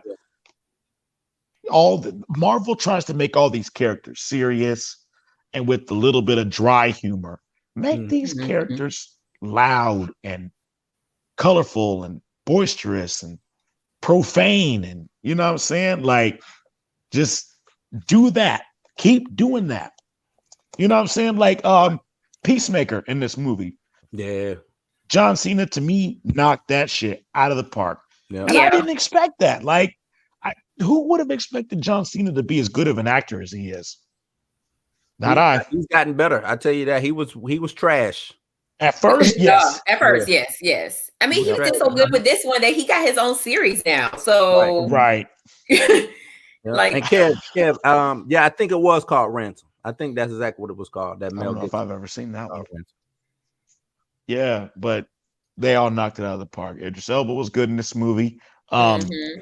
This, to me, was the best portrayal of Harley Quinn. Yeah. To me, you know what I'm saying? Like, and she didn't have to, like, if you look at all her other portrayals, she was driven by Joker. Right. 100%. They made her own character in this movie. Yeah. And to get out of the shadow of Joker and what happened in the other movies, that's the way they should have done this. So 100%, this was a good film. Yeah. Now, number 1, I mean, everybody knows No Way Home was definitely the movie of 2021. Yeah. I mean, what else do I have to say? What else can I say about this movie that hadn't been said already? My only gripe with this is, and I guess this is kind of my fault, you know what I'm saying? But because I chased the leaks in this movie, all of them. When they came out, I read them. You know what I'm saying? When somebody did a video, I watched it. And I kind of wish I hadn't done that. Because I took my little brother to see the movie, and he had read nothing about it. And he was crying, And laughing. big time Spider-Man fan, you know what I'm saying? But didn't read any of the spoilers, none of the hype, none of it. To see the reaction on his face, I was like, damn, I was robbed of that. Like, it was cool to see it on screen, but I was robbed of it, like straight up, of just damn, like that was cool. Like, Yeah. to see it, I was like, okay. But I knew it was gonna happen already, so it wasn't the same. Cold-blooded. Right. So that rounded out my 2021 movie list as well. That was Kobe's 2021 top TV shows and movies. Mika, you up next? Let's do this. Ooh, let's do this. You got your glasses? I do. Boom. Is that Wait, better? so do I go 10 to okay, I guess I'm gonna go. You wanna go up, I'm down, gonna start. left, right? You know what? I'm gonna go with movies first. So I put the Matrix Resurrection at number 10 because I'm not a really big Matrix fan, but watching this, it kind of makes me want to go back and watch the Matrix to try to make sense of everything. I guess to make sense of everything. I don't think it's really needed, but I mean, it was a good movie. I can't lie. It was a good movie. And also probably more for nostalgia reasons because I do remember watching The Matrix, but I don't remember like understand. And I don't think I watched any of the sequels, so that's a whole nother thing. All right, number 9, Candyman. Obviously, me being the horror movie person, I was really hyped about this movie. I was so hyped about this movie, but to me, the only reason why it ended up on my list is because, you know, I get it. I get, you know, I love horror movies. I just wanted to see this. I wanted to see this movie win, but it was okay. But it wasn't. It just didn't have that punch in it that the first one did. But it still made my list. Number 8 was the Fear Street trilogy. I loved all 3 movies. All 3 movies to be, you know, they tied into one another, and the third movie just wrapped everything up in one pretty big bow. And you know, it was worth waiting for on Netflix at the time. Was that on? Not to cut you off. Was that on? That was on Netflix. What was that on? It was on Netflix. Netflix. Yeah. Okay. It was like Fear Street, 1989. Yeah. 1994. Yeah. And 1666. Right. Just making sure that was because when I saw it, I was like, I heard. What did I see that? Yeah, it was on It was on Netflix, and like I said, the first movie set the stage. The second one kind of just, I mean, they could. I mean, it wasn't great, but it kind of set the scene for the third movie to tie it all back into one. So it's definitely worth watching. So number 7 was The Harder They Fall, and I know I went so hard on this movie, like, oh, I didn't like it, blah blah blah, but it made my list because shit, Black Cowboys, you know what I'm saying? Like I went and rewatched this movie with my dad over the holiday, and I was like, okay, I think I was a little hard on this movie. It still gives me Quentin Tarantino vibes, but that's not necessarily a bad thing. Like, it, and my dad even agreed with me that it gave Tarantino vibes, but it was a good movie. Like, right. I'll admit I went a little hard on it because of the Tarantino vibes, but going back and watching it again and actually, like, seeing my dad hyped about Black Cowboys, I'm like, okay, there it is on the list. So number 6 was Luca. I'm a softie for Disney movies. I love this movie because it was, about two merboys. I guess they were like sea creatures or whatever. And I ain't going there. No, it wasn't like that. I'm not gonna do it. That wasn't like that. One boy was basically abandoned and whatnot. Not really abandoned, but he lost his dad. As in all Disney movies, somebody has to die for the story to move along. In the Disney movies, yes, single parent. Well, he didn't have a parent at all, so he ultimately was like Bambi. Bambi didn't have didn't have anybody growing up. So Luca, Luca was a good movie, good children's movie. teaches you how to not, face your fears and stand up to people and not, stand up to the bullies and all that kind of stuff. So, kid loved it. I loved it. Number 5, King Richard, the story of Venus and Serena's dad. Although there, of course, there's always controversy behind movies like this. But I still haven't watched that yet. Yeah, that was a great movie. Powerful. If you do not believe in the law of attraction or the universe or anything like that, go watch King Richard. Because he made a plan for his daughters before they were even born, and everything that he wrote came to pass. And I'm gonna tell you this: I don't know how true it is, but if that's how it was done, I fucked up.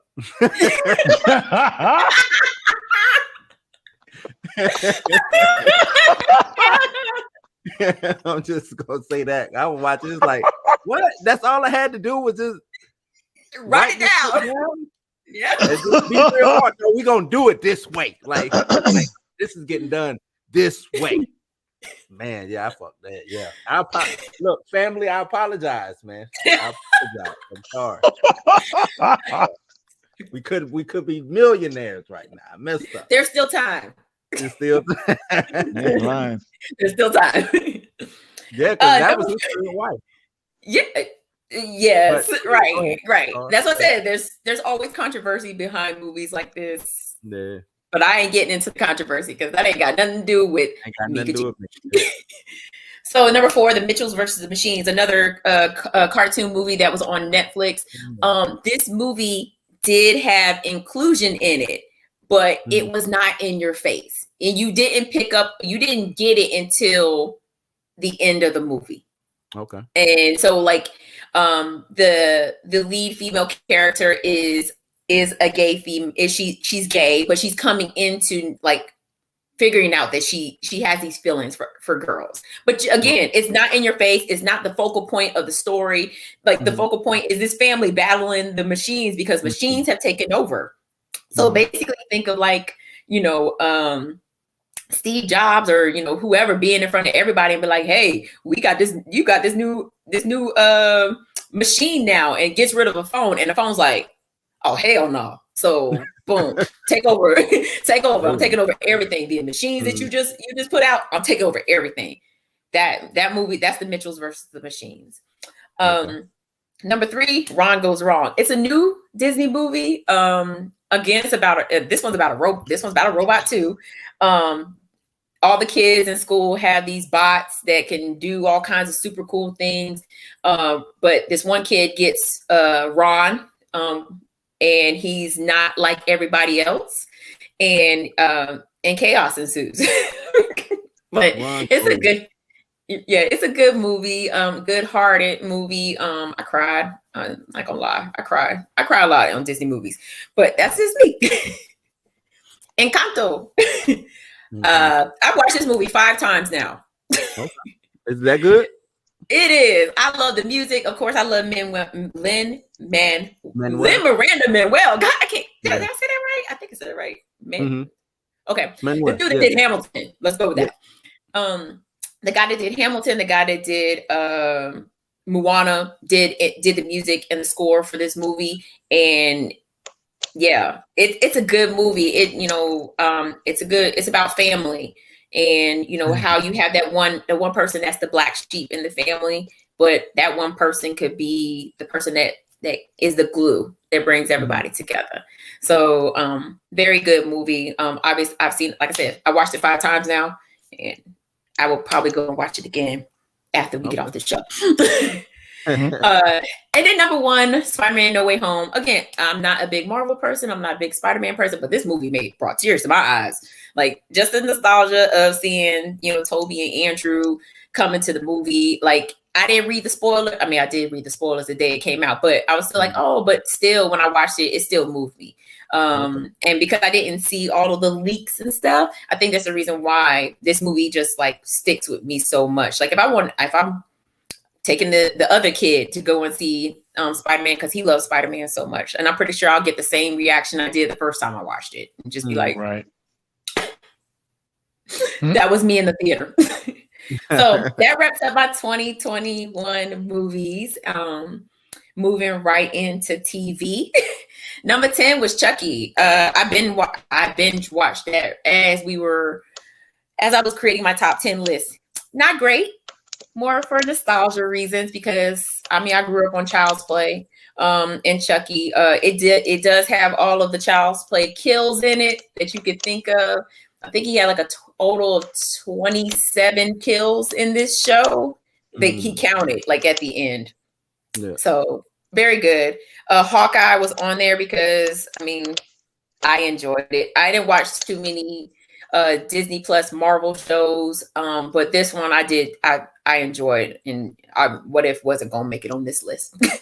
Number 8, Big Mouth, season 5. Okay, yeah, season 5. The only reason why I put this on this list is because it went there. It's got interesting topics, right? Big Mouth got some interesting stuff going on. So. This is a show that definitely pushes the. Yeah. It asks some questions. It brings some things like. It makes me think like, did I really think like that? Or right, right. When I was in middle school, was I really? Some of the stuff I was like, yeah, I did. Like, they nailed it. They pushed the envelope on this movie. On this show. And like season 5 was no different than the other 4 seasons, but season 5 went hard. Like really hard. Yeah. Number 7, Love Life season 2. So season 2 was all about Marcus, who was a character from the first season of Love Life, which followed Darby.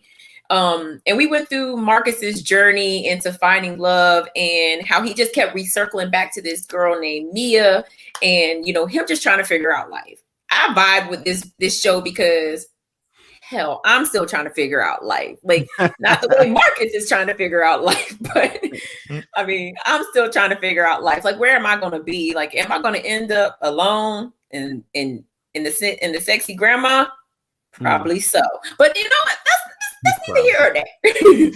But yeah, I enjoyed this. You can watch this on HBO Max. I didn't binge watch it. Like HBO Max gave it to you like 2 episodes at a time, and I was just like. Where's my episode? So I probably would go back and rewatch that. Number 6, American Horror Stories, not stories. So Ryan, I can't think of his last name right now, but he came out with American Horror Stories, where it was a different story each week. One of the stories went back to the murder house. Another story was about vampires. Like, it was just different stories for each, so, like anthology style. An anthology, yes, right. So, I liked it because it was different. I'm used to American Horror Story where they stick with one topic the whole time, except for this last season. That whole season sucked. But I love the fact that there were different stories, each week. I'm ready for more. Give me more. Give me more American Horror Stories. Don't give me no more American Horror Story. Give me horror stories. Okay. Number 5, Squid Game. God, everybody was hyped about this show. All I kept seeing was Squid Game. So when I finally watched it, I was like, yo, yeah, this lived up to the hype. It was just one of them shows like you were on the edge of your seat. And if you binge watch Squid Game, you were very much like me, like you were hooked, and you want to see what was going to happen next, and then the ending happened, and I never watched games. You got it. Well, I won't even spoil it for you. The ending happens, and was it even worth the binge watch? Like, that's how you feel. Yeah. Number 4, Them. Like, not too many people talked about this show. Like, it dealt with racism, it dealt with classism. It reminded me of Get Out, but different, in a different way.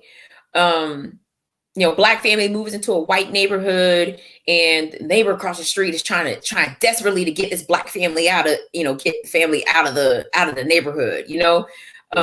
It hit home, because Hell, at one point in time, we were the only black family living in an all white neighborhood, and then other black kids started moving in. But just to know that, like, we had the racists living next door, we had the racists living across the street, you know, and then they taught their children to be racist towards us. So for me, them hit home, right.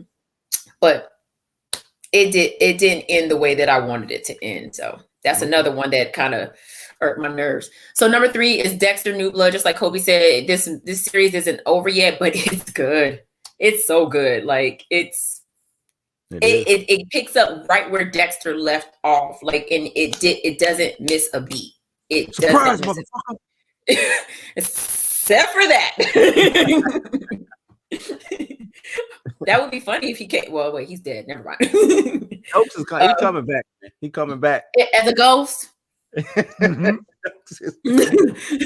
He gonna come back as a flash. He gonna come back as a spirit, like his sister. Hey, he coming back. I'm trying to tell you. Don't be surprised if Dokes makes a cameo some kind of way. In a newspaper clipping. something. Number 2 is Yellow Jackets. This is very much this show is like Dexter. It's still ongoing, but it keeps you on the edge of your seat. I just finished Yellow Jackets. Yes. Okay. You gotta watch that. It's a show about female soccer team. They're on their way to nationals, I believe it is, and their private jet crashes, and they're stuck out in the middle of nowhere for 19 months. But apparently, all these things happened while they were out there, but nobody's talking about it. So you're following, the older versions of these teenagers in their daily lives now, and nobody's talking. And kind of like it. It's kind of like it. Like it kind of goes back and forth between like today and back when they were in the 90s. That's crazy. In the 90s. So 96. It's such a okay. I'm sorry. The music in this show is really good too, because they have the nostalgia music for you. And then number 1, I wish I had some tissues right now. Number 1, Insecure, yo. Insecure. Season 5, the final season. Damn, y'all. Damn. Shout out to Issa, man. Shout out to Issa. Like, what can I say about the show that has not already been said about the show? This show was amazing, yo. Like, you put yourself in these characters felt like your best friends. They family. Yeah, they was family. Like you literally waited every Sunday night to catch up on what's going on in Issa life, what's going on with Molly. I mean, what's going on with Lawrence. Shout out to the Lawrence Hive. Y'all got what you wanted. But yo, this I mean, and there's some people that saying they felt like it was rushed. It was this, it was that. It wasn't. It wasn't rushed. It was like 2 years. Yeah. Because of the pandemic, they didn't give us anything. Yeah. So it wasn't rushed. To me, it wasn't. It ended the way that it was supposed to. Yeah, and I'm satisfied. Because watching what she said it's still open. Like, yeah, it's over for right now. But if we feel like we want to come back and revisit it, we set every character up to where realistically we can come back and do something with these characters. You know what I'm saying? It's not a go off into the sunset type situation. Everything is still open. Great ending, but still open. So I thought it was dope. Right. Just give us an Insecure movie like they did Sex and the City, and I'm good. You probably get that. Why you playing? I could see how it goes. They do it with other big shows. Yeah. Hey, and she bought her. I think she just signed a big deal with Warner Brothers anyway. So you see that? I think it was like a $30 million deal or something like that with Warner Brothers. So you'll see her doing stuff. In a movie, why not? It'll make exactly. Because people, obviously people's like, I want to see this. I want to see this. What happened with this? What happened with this? Sometimes you just don't need to know.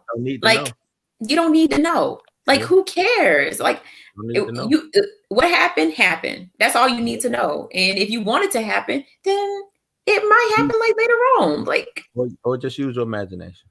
Right. Yep. They brought Sex in the City back after God knows how long. It might be the same thing with Insecure. Yeah, and I mean I watched Sex in the City coming up. I watched the movies because I like getting in the mind of females. You know what I'm saying? So I watched Sex in the City. It was a great show too, though. It's a That's good show. You know, them. That's It's- them. that's- Not us. that's them who. Them ladies. Them It's rich them, ladies. I don't care. It's rich female. Boy, them the minds I really need to be trying to get into. You ain't shit. You ain't shit.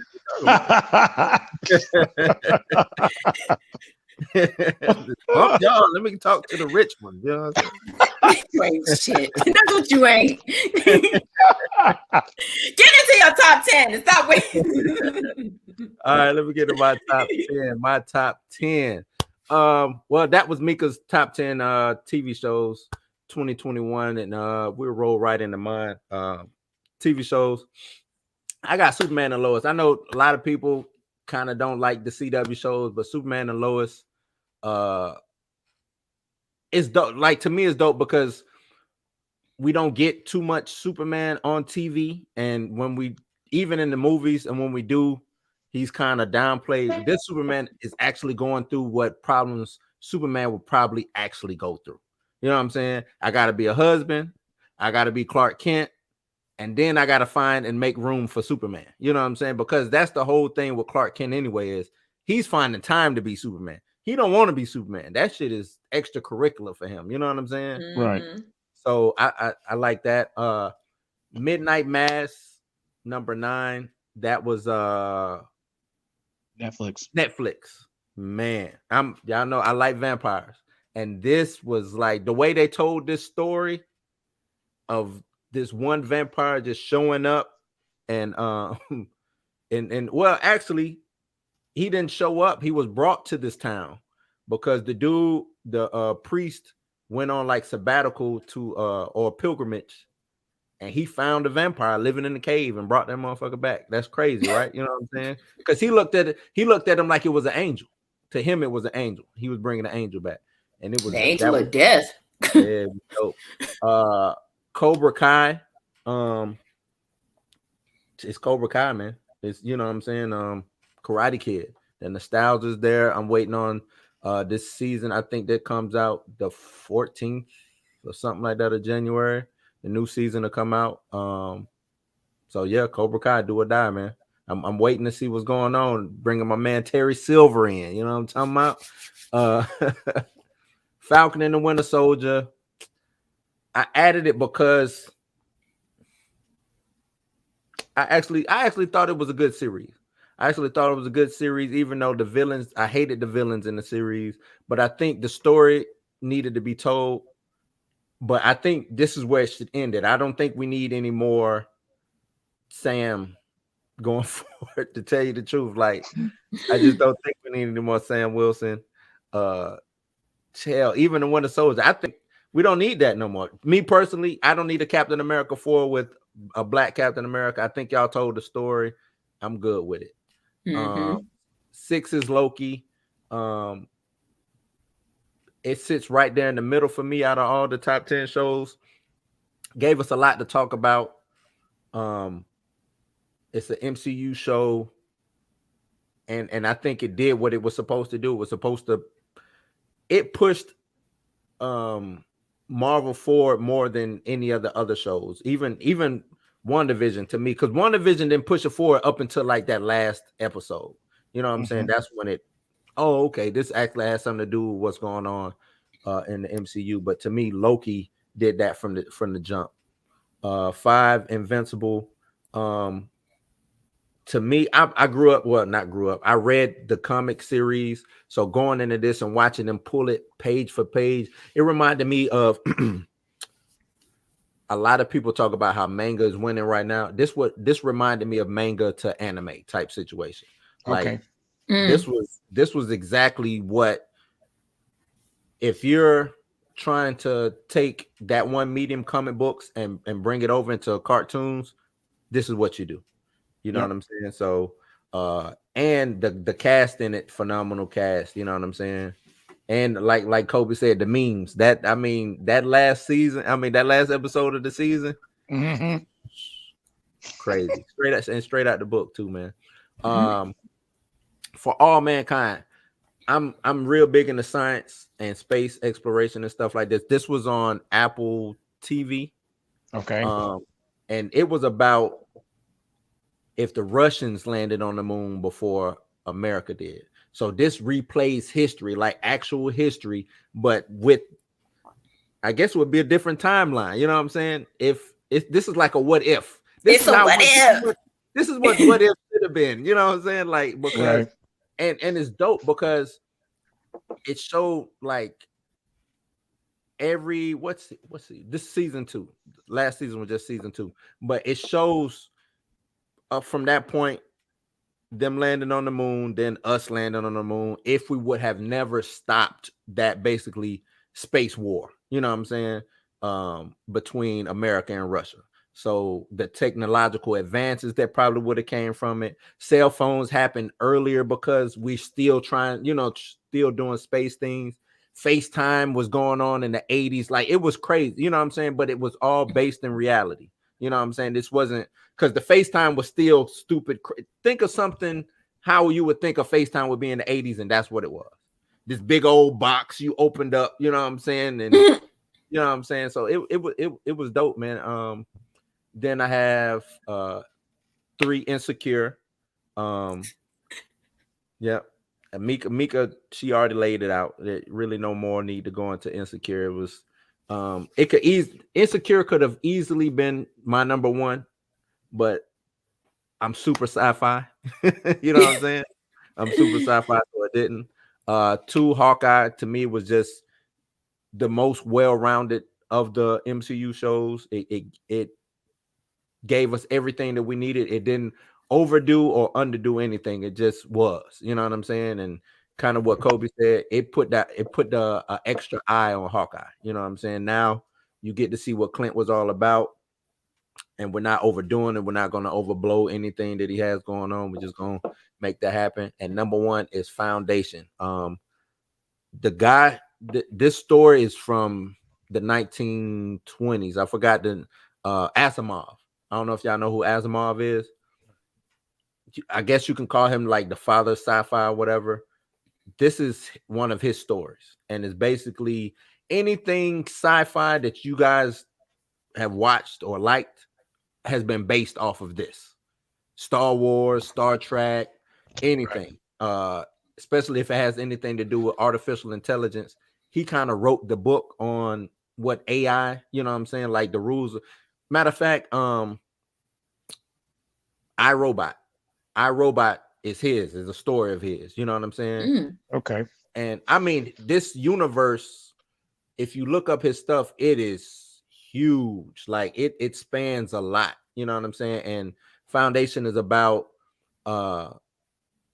this one dude. He ends up cloning himself so he can reign forever.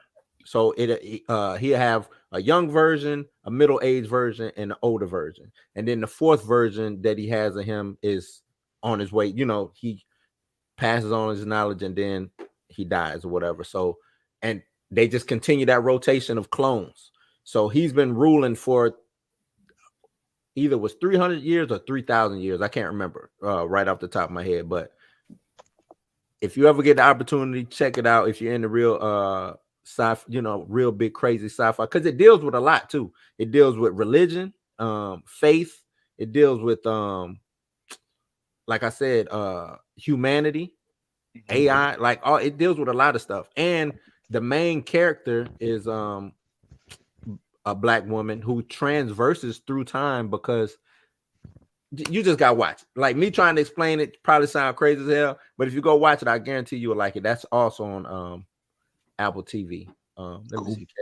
Kev just said something. He says, if you like sci-fi suspense, check out The Silent Sea on Netflix. Yeah, I'm finna check that out. I saw it come up on my must watch on Netflix. And then we roll right into my movies. 10, I got The Harder They Fall, Black Cowboys, like Mika said. You know what I'm saying?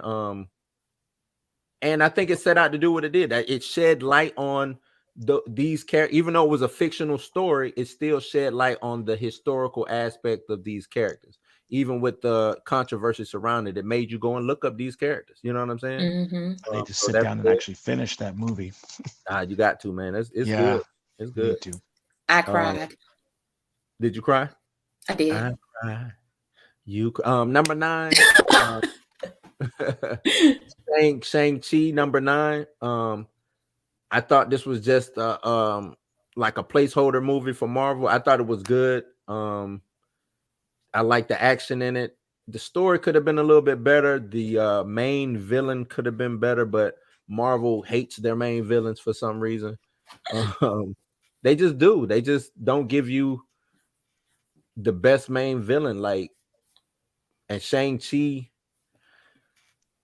I don't even know, would his dad be the villain, or would the big villain at the end be the villain? You know what I'm saying? But if his dad is the villain, then they gave us a good villain. But if it's the demon dragon thing at the end, oh no, we lost him. He'll be back. He'll be back. So, honorable mention. Did you have an honorable mention? Honorable mention movie. I'm back. Honestly, you good? You good? I'll keep it though. I'll hold on to it for the end. Because I lost every shit. I got to pull this back up now, man. Damn, I don't even know how to. I hit a button and everything went black. No, my bad. Welcome back. Yep. Where am As I look at myself, hey. Okay, what I was at? Okay, number 8, Godzilla versus Kong. This was a huge movie for HBO Max. I thought I agree with Kobe. Probably would have been better to be screened in the cinemas, in the theaters, or whatever. But I just thought it was, it made its money, even being date and date. It still made, I think, 600 million or something like that, 600-700 million. So it did its thing. Plus, who doesn't? You know what I'm saying? Who's not a fan of either Godzilla or King Kong? Right. 7, King Richard. Mika went in on it. No words, man. King Richard. This movie, phenomenal movie. Will Smith is dope. The girls who play Venus and Serena. This was more of a Venus story, which I thought was dope. Like, because we, what I'm saying, everybody was like, probably was looking forward to be more Serena or maybe both of them, but a lot of people forget Venus started this whole thing. You know what I'm saying? Like, Venus started it all. Yep. And that's the story that probably needs to be told, because we see Serena every other day.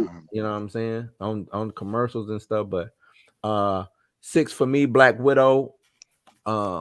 Even though, it should have came out probably last year or whatever, I still enjoyed Black Widow as a movie. I still think it had, even though I agree, yes, that tale probably shouldn't have been told, or could have been told differently. We got Yelena out of it, so you know what I'm saying. And maybe they can do something with Taskmaster going forward. I don't know. 5 for me, Dune. I was a fan of Dune coming up, and this was also one of those movies that you go see in the theater. This was a huge movie. Dune is a huge movie. A lot of lore involved, and I hope we get the sequels that's supposed to come, because this is a lot of story to tell, man. And it just was a beautiful looking movie also. 4, I'm gonna go with No Sudden Moves. It was also an HBO Max movie. I don't know if y'all seen it. Had Don Cheadle. What's my man's? I can't think of his name right now. No Country for Old Men. What was his name? Javier Bardem? No, it wasn't him. Not him. Wrong guy. Was it Javier Bardem? No, it was the dude. I'm sorry, the dude from Sicario.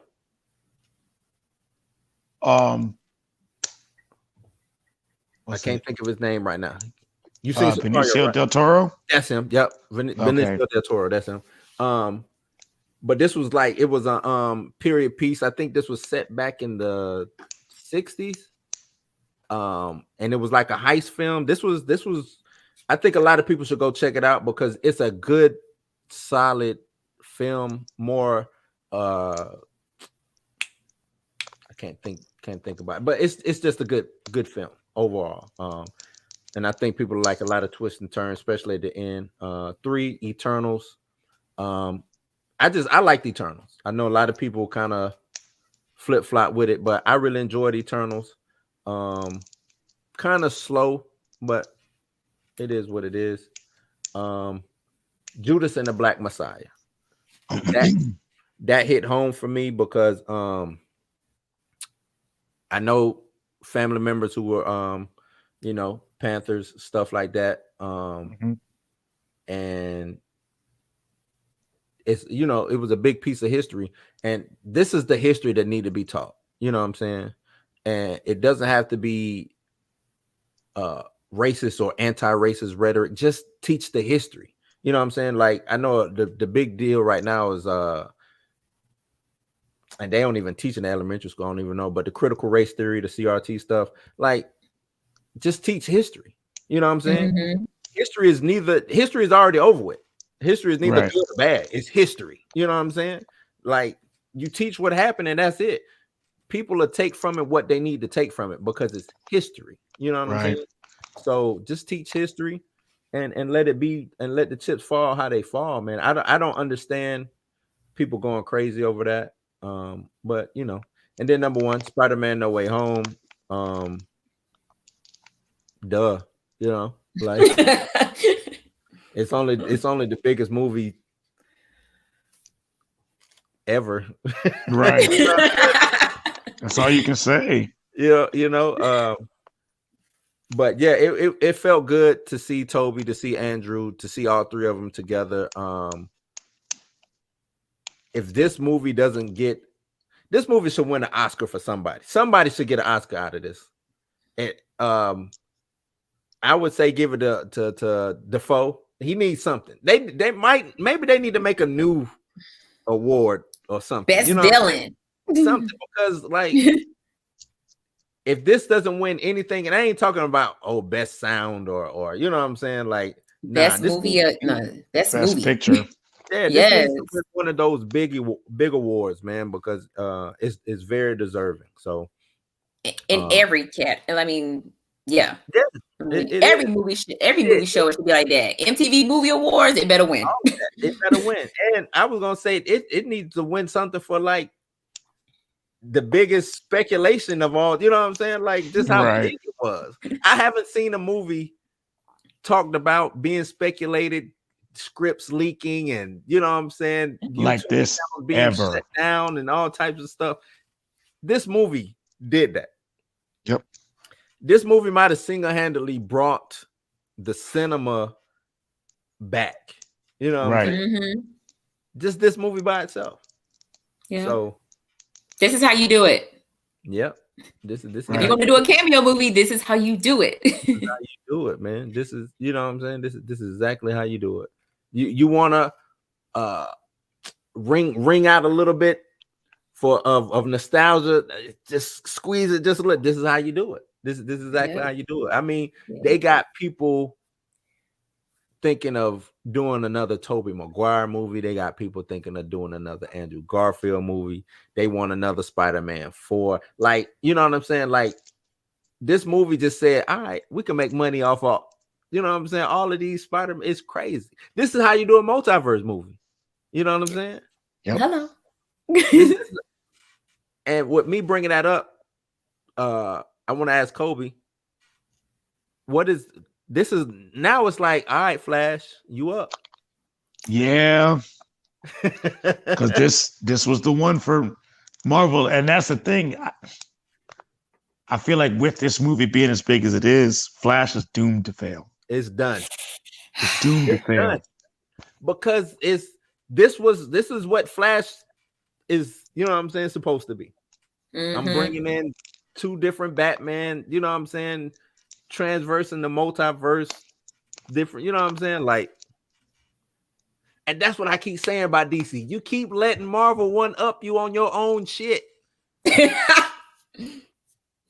And if you think about it, they really didn't do anything special. No, they didn't. They didn't. They didn't go crazy with the whole and I'm glad. And you know what? I think that's what made the movie better or good. Was they didn't go crazy with the multiverse. It wasn't him running through different time streams, timelines, universes, stuff like that. They just brought everybody to him. Right. You know what I'm saying? And right. Yeah, that's what made it good. That's what really made it good. But yeah, those are my top TV shows, top movies. I heard y'all talking honorable mentions. We can hop into that real quick and then do a quick wrap up. Okay. You go first, Mika. Honorable mention TV show Pose, because final season. I mean, final season, not season, series finale of that. Like you said earlier, if you didn't know about that lifestyle, you were well versed in it when Pose ended. A lot of tears.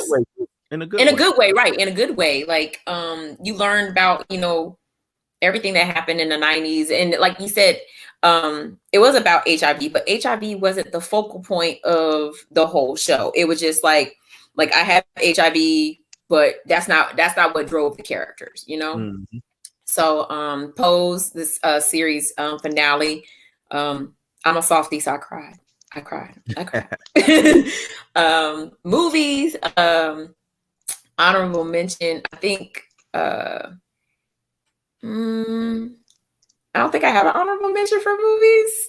What? Nah, I don't think I have one. Come back to me on that one. I'll do my I'll go with my honorable mention. Movies, I would say Malignant. Ooh. I thought Malignant was and it came out at the right time, you know what I'm saying? It was done good. It was and it was an easy watch, you know what I'm saying? It wasn't too overbearing. You could sit down, watch it from beginning to end, had a couple of good jump scares, and it had a twist, you know what I'm saying, in it, that if you wasn't paying attention, or if you was just into the movie, you wouldn't even see coming, you know what I'm saying? Right. So right. Malignant, and then TV shows, I would say I'm gonna go Yellow Jackets. Yellow Jackets is it's keeping me, it's holding me down right now. Yellow Jackets, they's wow, and I'm like, man, hey, that Misty, hey, Christina Ricci, hey, you doing that goddamn, yeah. Crazy. Bitch is crazy. And been that way since high school. Yeah, like, man. And whoever's playing her high school version, whatever that actor is, she just as crazy too. Like, they together. Like, yeah. I don't even know how to even but I'm really enjoying Yellow Jackets, man. Those would be my honorable mentions. Okay. Honorable mention TV shows, and I only say I say this, it didn't make my list because I didn't get to finish it. Mm-hmm. But honorable mention TV show is the South Park COVID, the COVID Return special. of COVID, Return of COVID. The funny thing is, man, is I've been watching South Park, and I stopped watching it for a long time just because I couldn't. My wife doesn't watch it, so it's hard for me to find time to stay up on it. But for what I did see of the COVID special and just how they're handling this whole situation, they from the future, man. COVID doesn't go anywhere. These cats are like ahead of their time. Like, and I've said that about South Park for a long time. South Park is one of those shows that it'll never get stale. It'll never fall out of grace just because they've been doing whatever they wanted to do for 20 years. Right. And it's nobody bats an eye about South Park. It's not that nobody, you know what? It's not that nobody bats an eye. It's kind of what Dave Chappelle said. Like, you're gonna get this regardless because this shit is funny. You know what I'm saying? Right. I have my fan base who outnumber the people who want to cancel me. Right. The people who are paying me money are being made money from me, so they're not going to stand with you. You know what I'm saying? That's what it is. And then at the same time, the people who want to cancel, it's only funny because you want to cancel. You know what I'm saying? Like, you want to cancel me, or you see what I'm saying? Like, right. If nobody, I don't even know if you got like Family Guys and all of these, you know what I'm saying? I don't even know if they last if nobody was like, or you know what I'm saying? That's a unsavory joke or something like that. Like, that's the only reason why they survive and live, is to make people cringe, is to make people be like, damn, I shouldn't have laughed at that. You know what I'm saying? But the shit is funny. Right. That's what it's a train wreck where nobody, you know what I'm saying, but nobody dies in it. But you know what I'm saying, you watching to see, is anybody gonna die in this train wreck? Like, what's going on? You know what I'm saying? But right. South Park, man, they're doing it. They doing and it. have been forever. Movie honorable mention.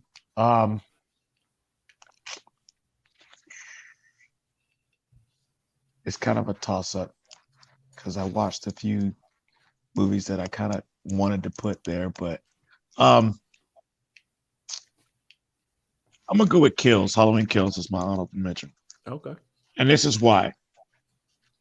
The hype for this movie in the horror community was, the train was rolling for this movie. Mm-hmm. And the fact that this is really like, of the main like titans of horror, this is the only one that we got. Yeah. I have a little bit of a soft spot for it. Okay. Just a little bit of a soft spot. You know what I'm saying? Like, if we had gotten that planned Friday 13th movie that we were supposed to get this year, you know what I'm saying? I think that would have hit, though. I think it would have too. But the fact that this Michael Myers is what we got, I'm a little bit of a softie for it. It's what killed that movie was the side story. Yep. Yeah. What was the chant? Evil dies tonight. Evil must dies. die. Evil dies tonight. Evil dies tonight. All right, damn shit. I've heard that shit like 30 times now. Give it a rest. All right. That side story, man. Tommy and his bat, like that could have stayed off to the side, just way over there. And they're bringing old girl back, and she died, right? Yes. Yeah, I'm like, what? She died. Yeah. What do you mean She she's died. coming back? Whatever. She got the time stone and they reversed it. Reverse. Yep. Evil dies the night. It apparently resurrects people too. Right. Oh man, but yeah, if it wasn't for that side story, I think it would have. And like Jamie Lee Curtis didn't need to be in there. Like, it was just some things that just they could have done better. They could have done better. But I feel you though. I do think, because it was, like you said, that one of the horror titans, that it is like a little like you. What did Tyra say? We were all rooting for you. Right. We all wanted to like this movie. Like, Yep. Okay. Okay. The new Paranormal Activity movie. That's my honorable mention. Oh yes. I still haven't watched it yet. I gotta watch that. That was the bomb movie. That was a good ass movie. Man. Because it was different. It wasn't like the other Paranormal Activities where it was just strictly handheld, right? Strictly found footage. Like, it bounced back and forth between like us watching the actors and then us watching their footage. And although I still don't understand what the hell was going on, that movie was a complete mind fuck, but it was worth it. Like, I mean, it was worth watching. And, but once you get to the end, you're just like, the hell just happened here? You know, there's caves involved and people living under the underground and demons, and they're not. Wait, what? What is going on here? So it was different. It wasn't paranormal. You know what? It wasn't Paranormal Activity. It really wasn't, because there wasn't anything like when you watch the original Paranormal Activity. You know, it's a demon that lives in their house that's making stuff move, that's opening, slamming doors, dragging people down the stairs. None of that happened in this movie. No, none of that. They could have called this something totally. You know what I'm saying? Because it wasn't. They should have just called it Next of Kin. That was it. Like that should have been the name of the bit. Next of Kin. That was it. Yeah, because that's what it was. That was. I didn't have any faith in it, and they had to slap a title that people know on top of it. That's probably exactly what it was. But hey, this was a. I think they did right by just go ahead throwing it on Paramount Plus or whatever. It's Paramount, right? And yes, yep. And maybe you're right. Maybe they didn't have faith in it. I mean, but it was, to me, it was, if you want to, because this came out right after Halloween, I think it was. Yes, yeah. Around Halloween, it was, but after Halloween Kills, because I remember watching that dumpster fire and then watching that. And then watching that. So if you were just mad at Halloween and then went and watched this, you know what I'm saying? Like, oh, well. That kind of cleansed my palate from that damn, like you said, that dumpster fire that I just watched. It was good, man. It was good. It was some dummies in the movie, but it's a horror movie. You know what I'm saying? So you got to have some dummies in there. But no, it was cool. It was a real cool movie, man. I'm glad you brought that up. I had totally forgot about Paranormal. I told you we was lacking horrors this year, so you kind of had to. You had to get whatever came at you. I mean, shout out to Amazon for putting out like so many decent horror movies, but that's streaming services held us down this year. Mainstream didn't hold us down. They scared, man. Mainstream was scared. They were scared of the horror movies. I do need another Friday the 13th. Give me a Friday the 13th. And I needed to be a sequel from the one that we got. What year was that? 09, the remake. Yeah, the remake. Ooh, with that Super Jason. That was like the perfect.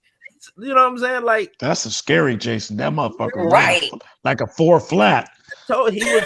Bitch was like 300 pounds. He running like a linebacker. And threw an axe like he was axe throwing. He was a professional axe thrower. Right. You wasn't getting away from him. There wasn't none of that. I'm trying to tell you, he was a Viking, man. He could throw the axe, he could shoot the ball, arrow. Yeah, he was bad. Look, my man was all around good. When he found my the mask, was in training the whole time. That's what he was training. He had a network of tunnels. Look, this dude. Look, man. Motherfucker was like a Green Beret, like right. That's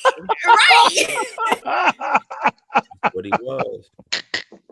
Shit, man! Like you wasn't outrunning him. You wasn't hiding from this Joker. Nah. Like, nah. Outsmarted people, like all that. Right. It wasn't none of that shit. He was like a Comanche Indian or something. Right. He's like, I live off the land. Yeah, man.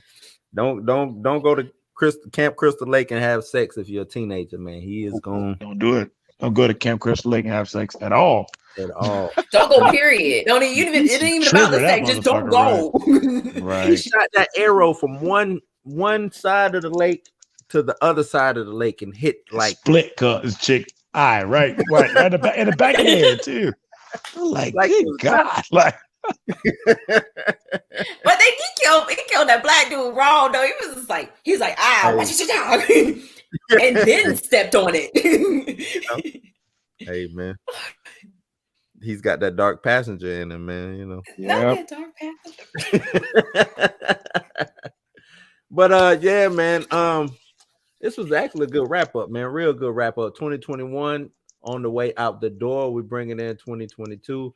To wrap this up, what do y'all want to see coming with 2022? TV movies. Give me horror movies. Oh yeah, I'm ready for Give me Scream. my Like, horror movies. that shit can't come out fast enough. Right. Give me Scream, yo. I'm ready for it. Like I Yep. know it's Dewey. It's Dewey, yo. It's Dewey. It's gotta be. It's gotta be one of them It's three. Dewey. Like, gotta be. Yeah, it probably is doing. Why not? Sidney Do messed you up want- his career, man. It's Dewey. Do y'all want to see more remakes? I would like to get the Friday the 13th. I Mhm. would not remake, but I would like to get the Friday the 13th movie that we've been promised. And if y'all gonna do Nightmare on Elm Street and do it actually right this time, give us that too. I don't think we'll get that this upcoming year, but I hope that they do it right. Give it to us. You know what? Just give me Freddy versus Jason again. Give me another one of those. Ooh, a part 2, yes. Yeah, give me another one. Yeah, we need that. Give us a sequel. Give me a sequel to that. Give me a sequel to. I think that works way better now than it probably did when it came out. Mm-hmm. Something like that. You know. What I'm saying? Give us the Jason And from the people will remake. go watch it. Yeah, Jason from the remake. Give us a Jason from the remake. As long as it's not Freddy from the remake, because he stands no chance. No. He stands no chance. No. Robert chance. England all day long, man. Robert England all day long. But I want them to sit him down. Nope. I want them to sit him down. I mean, you can. I mean, he got with the way makeup is nowadays. You can, go ahead. Well, I was just gonna say not for Freddy versus Jason. If you're doing another Friday, not Friday the 13th, another Nightmare on Elm Street, I'm cool with them. But Freddy versus Jason, I think that operates outside of. You know what I'm saying? You think he could do a movie like that though? At his age, he doesn't have to do any kind of stunt work. All I need him is to just be Freddy for my Freddyisms. Right, that's it. I don't need him to do the stabby stab. I mean, if he can do the stabby stabs and stuff like that, but we don't have to have him do no stunt work. Nah, nope. But I feel you. He is, but he's still doing movies. I think he ain't doing Freddy though. He's not doing Freddy, but I think he just did. Robert England. And did he say somewhere along the line that he wasn't going to do Freddy anymore? he said he would do it one more time to pass the torch to somebody else. It's the only way he would do it. How do you pass the torch? Then that's how Freddy versus Jason needs to go.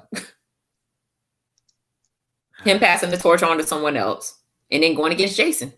That's new. What I read from, I think he did an interview. I can't remember who it was for, but he read the script that Elijah Wood has out, and he said he would be down to do that story.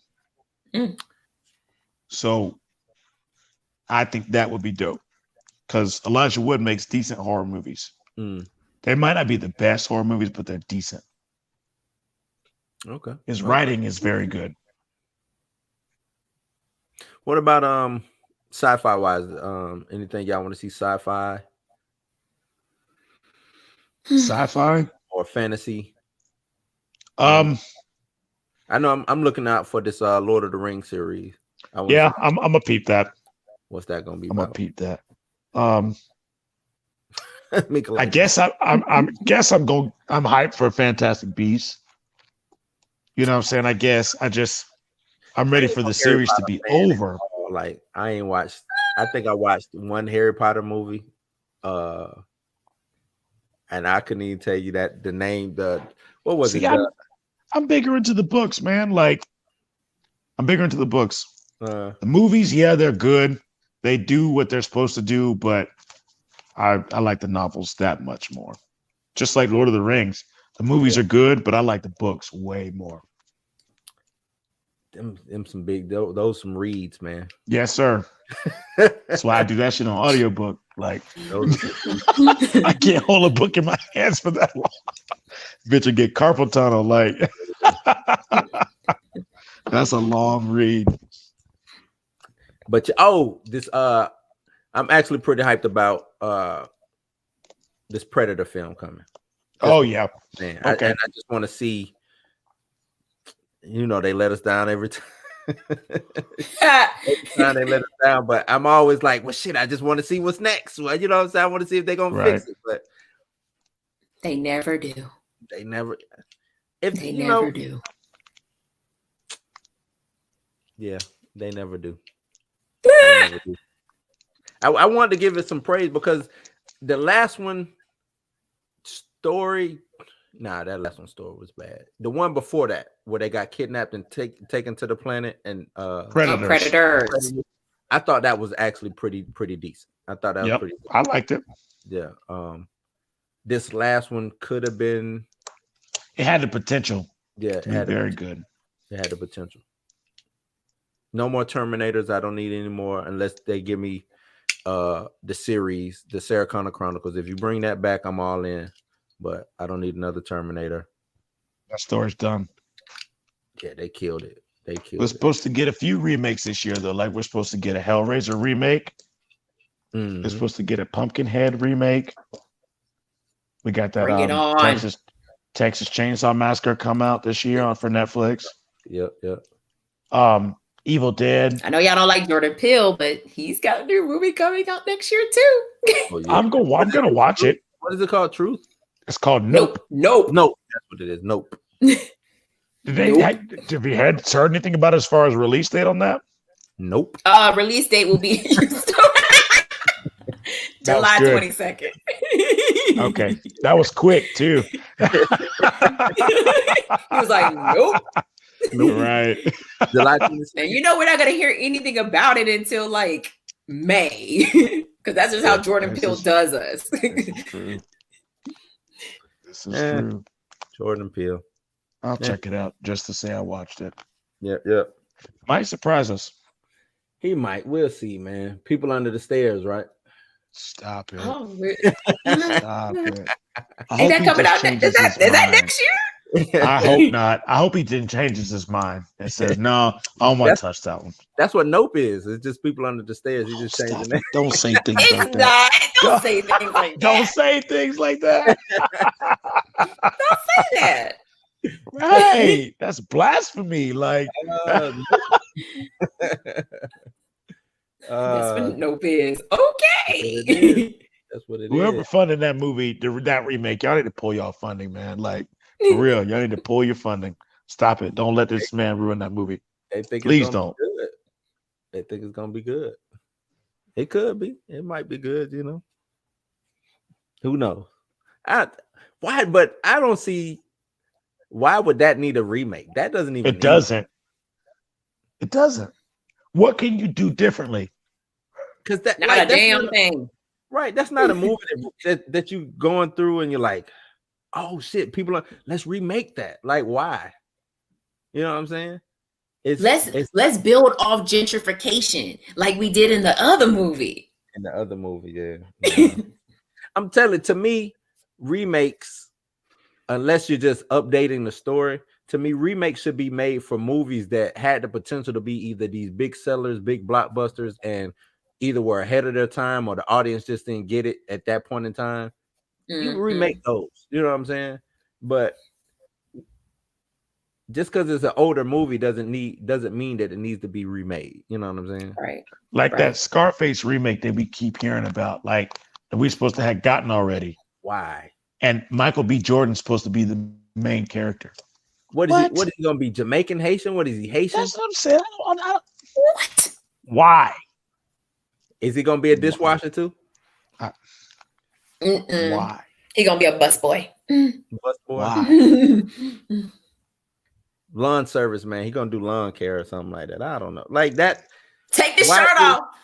I mean, what?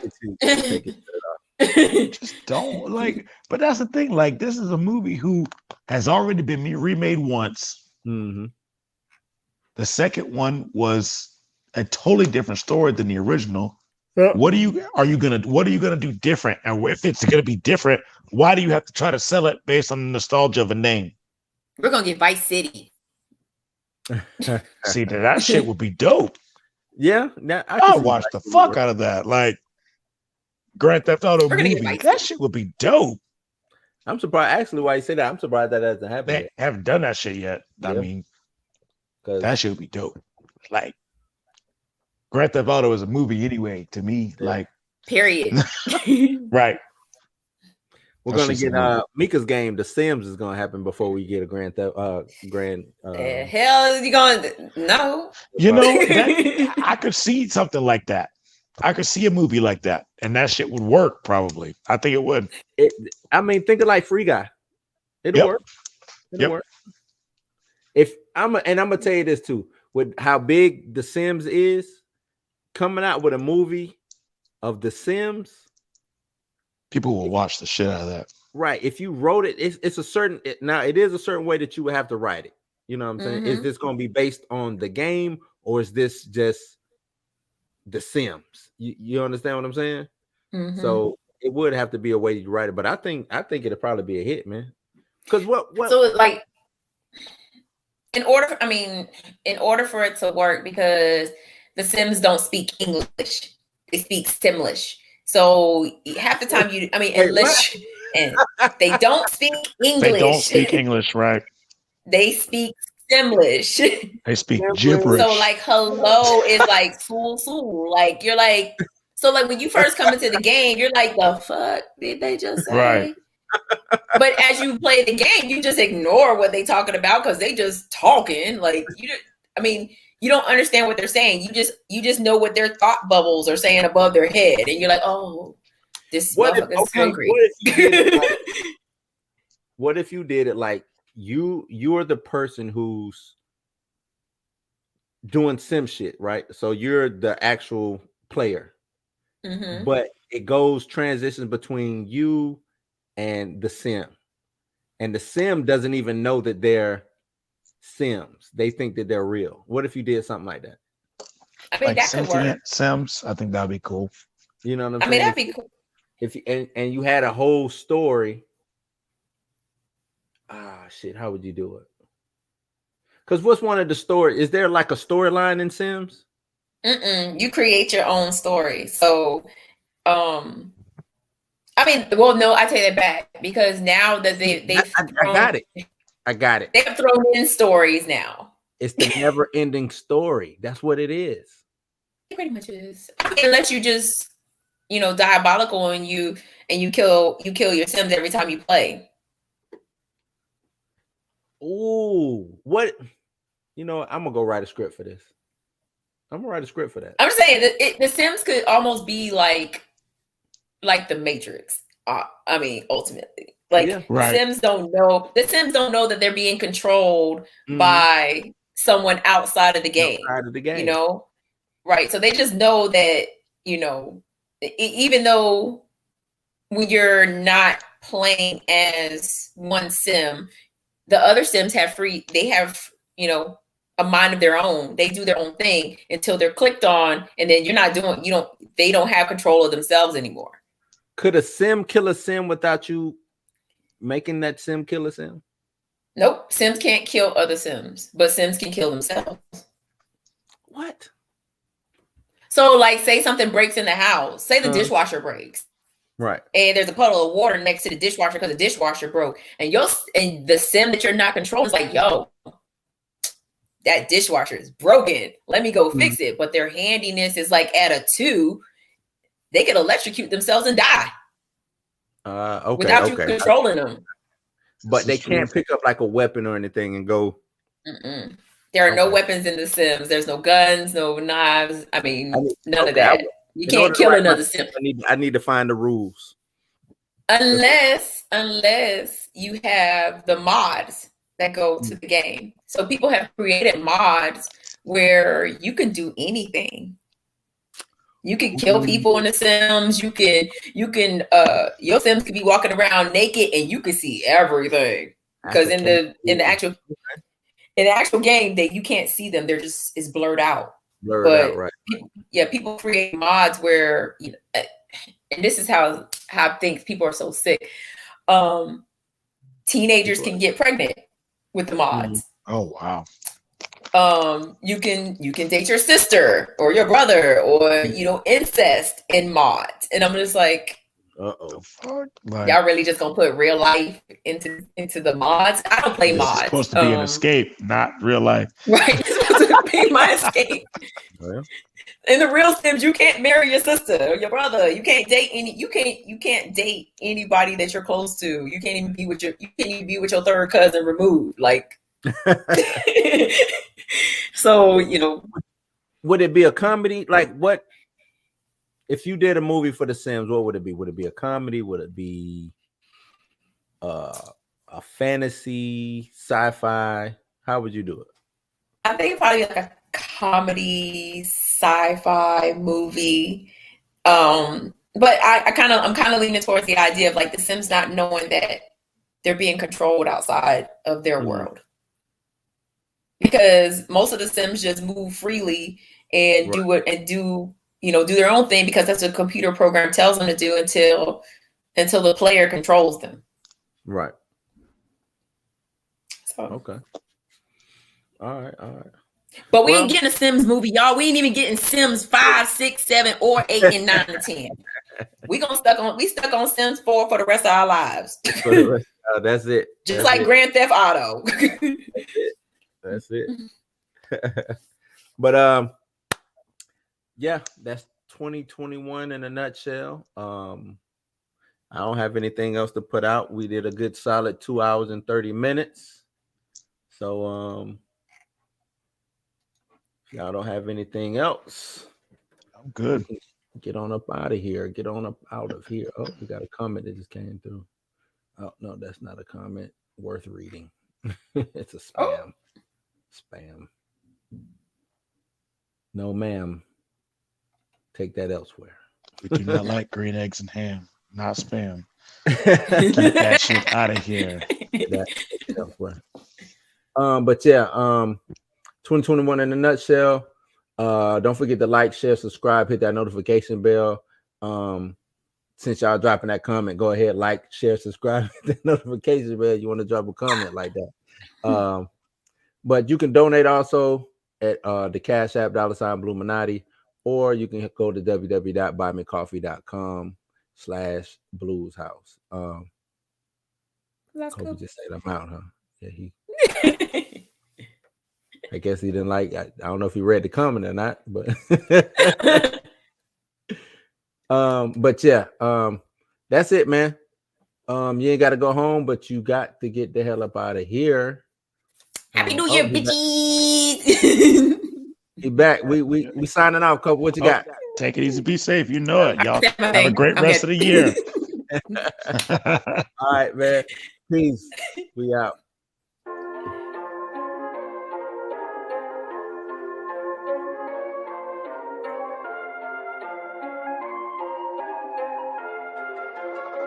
Son.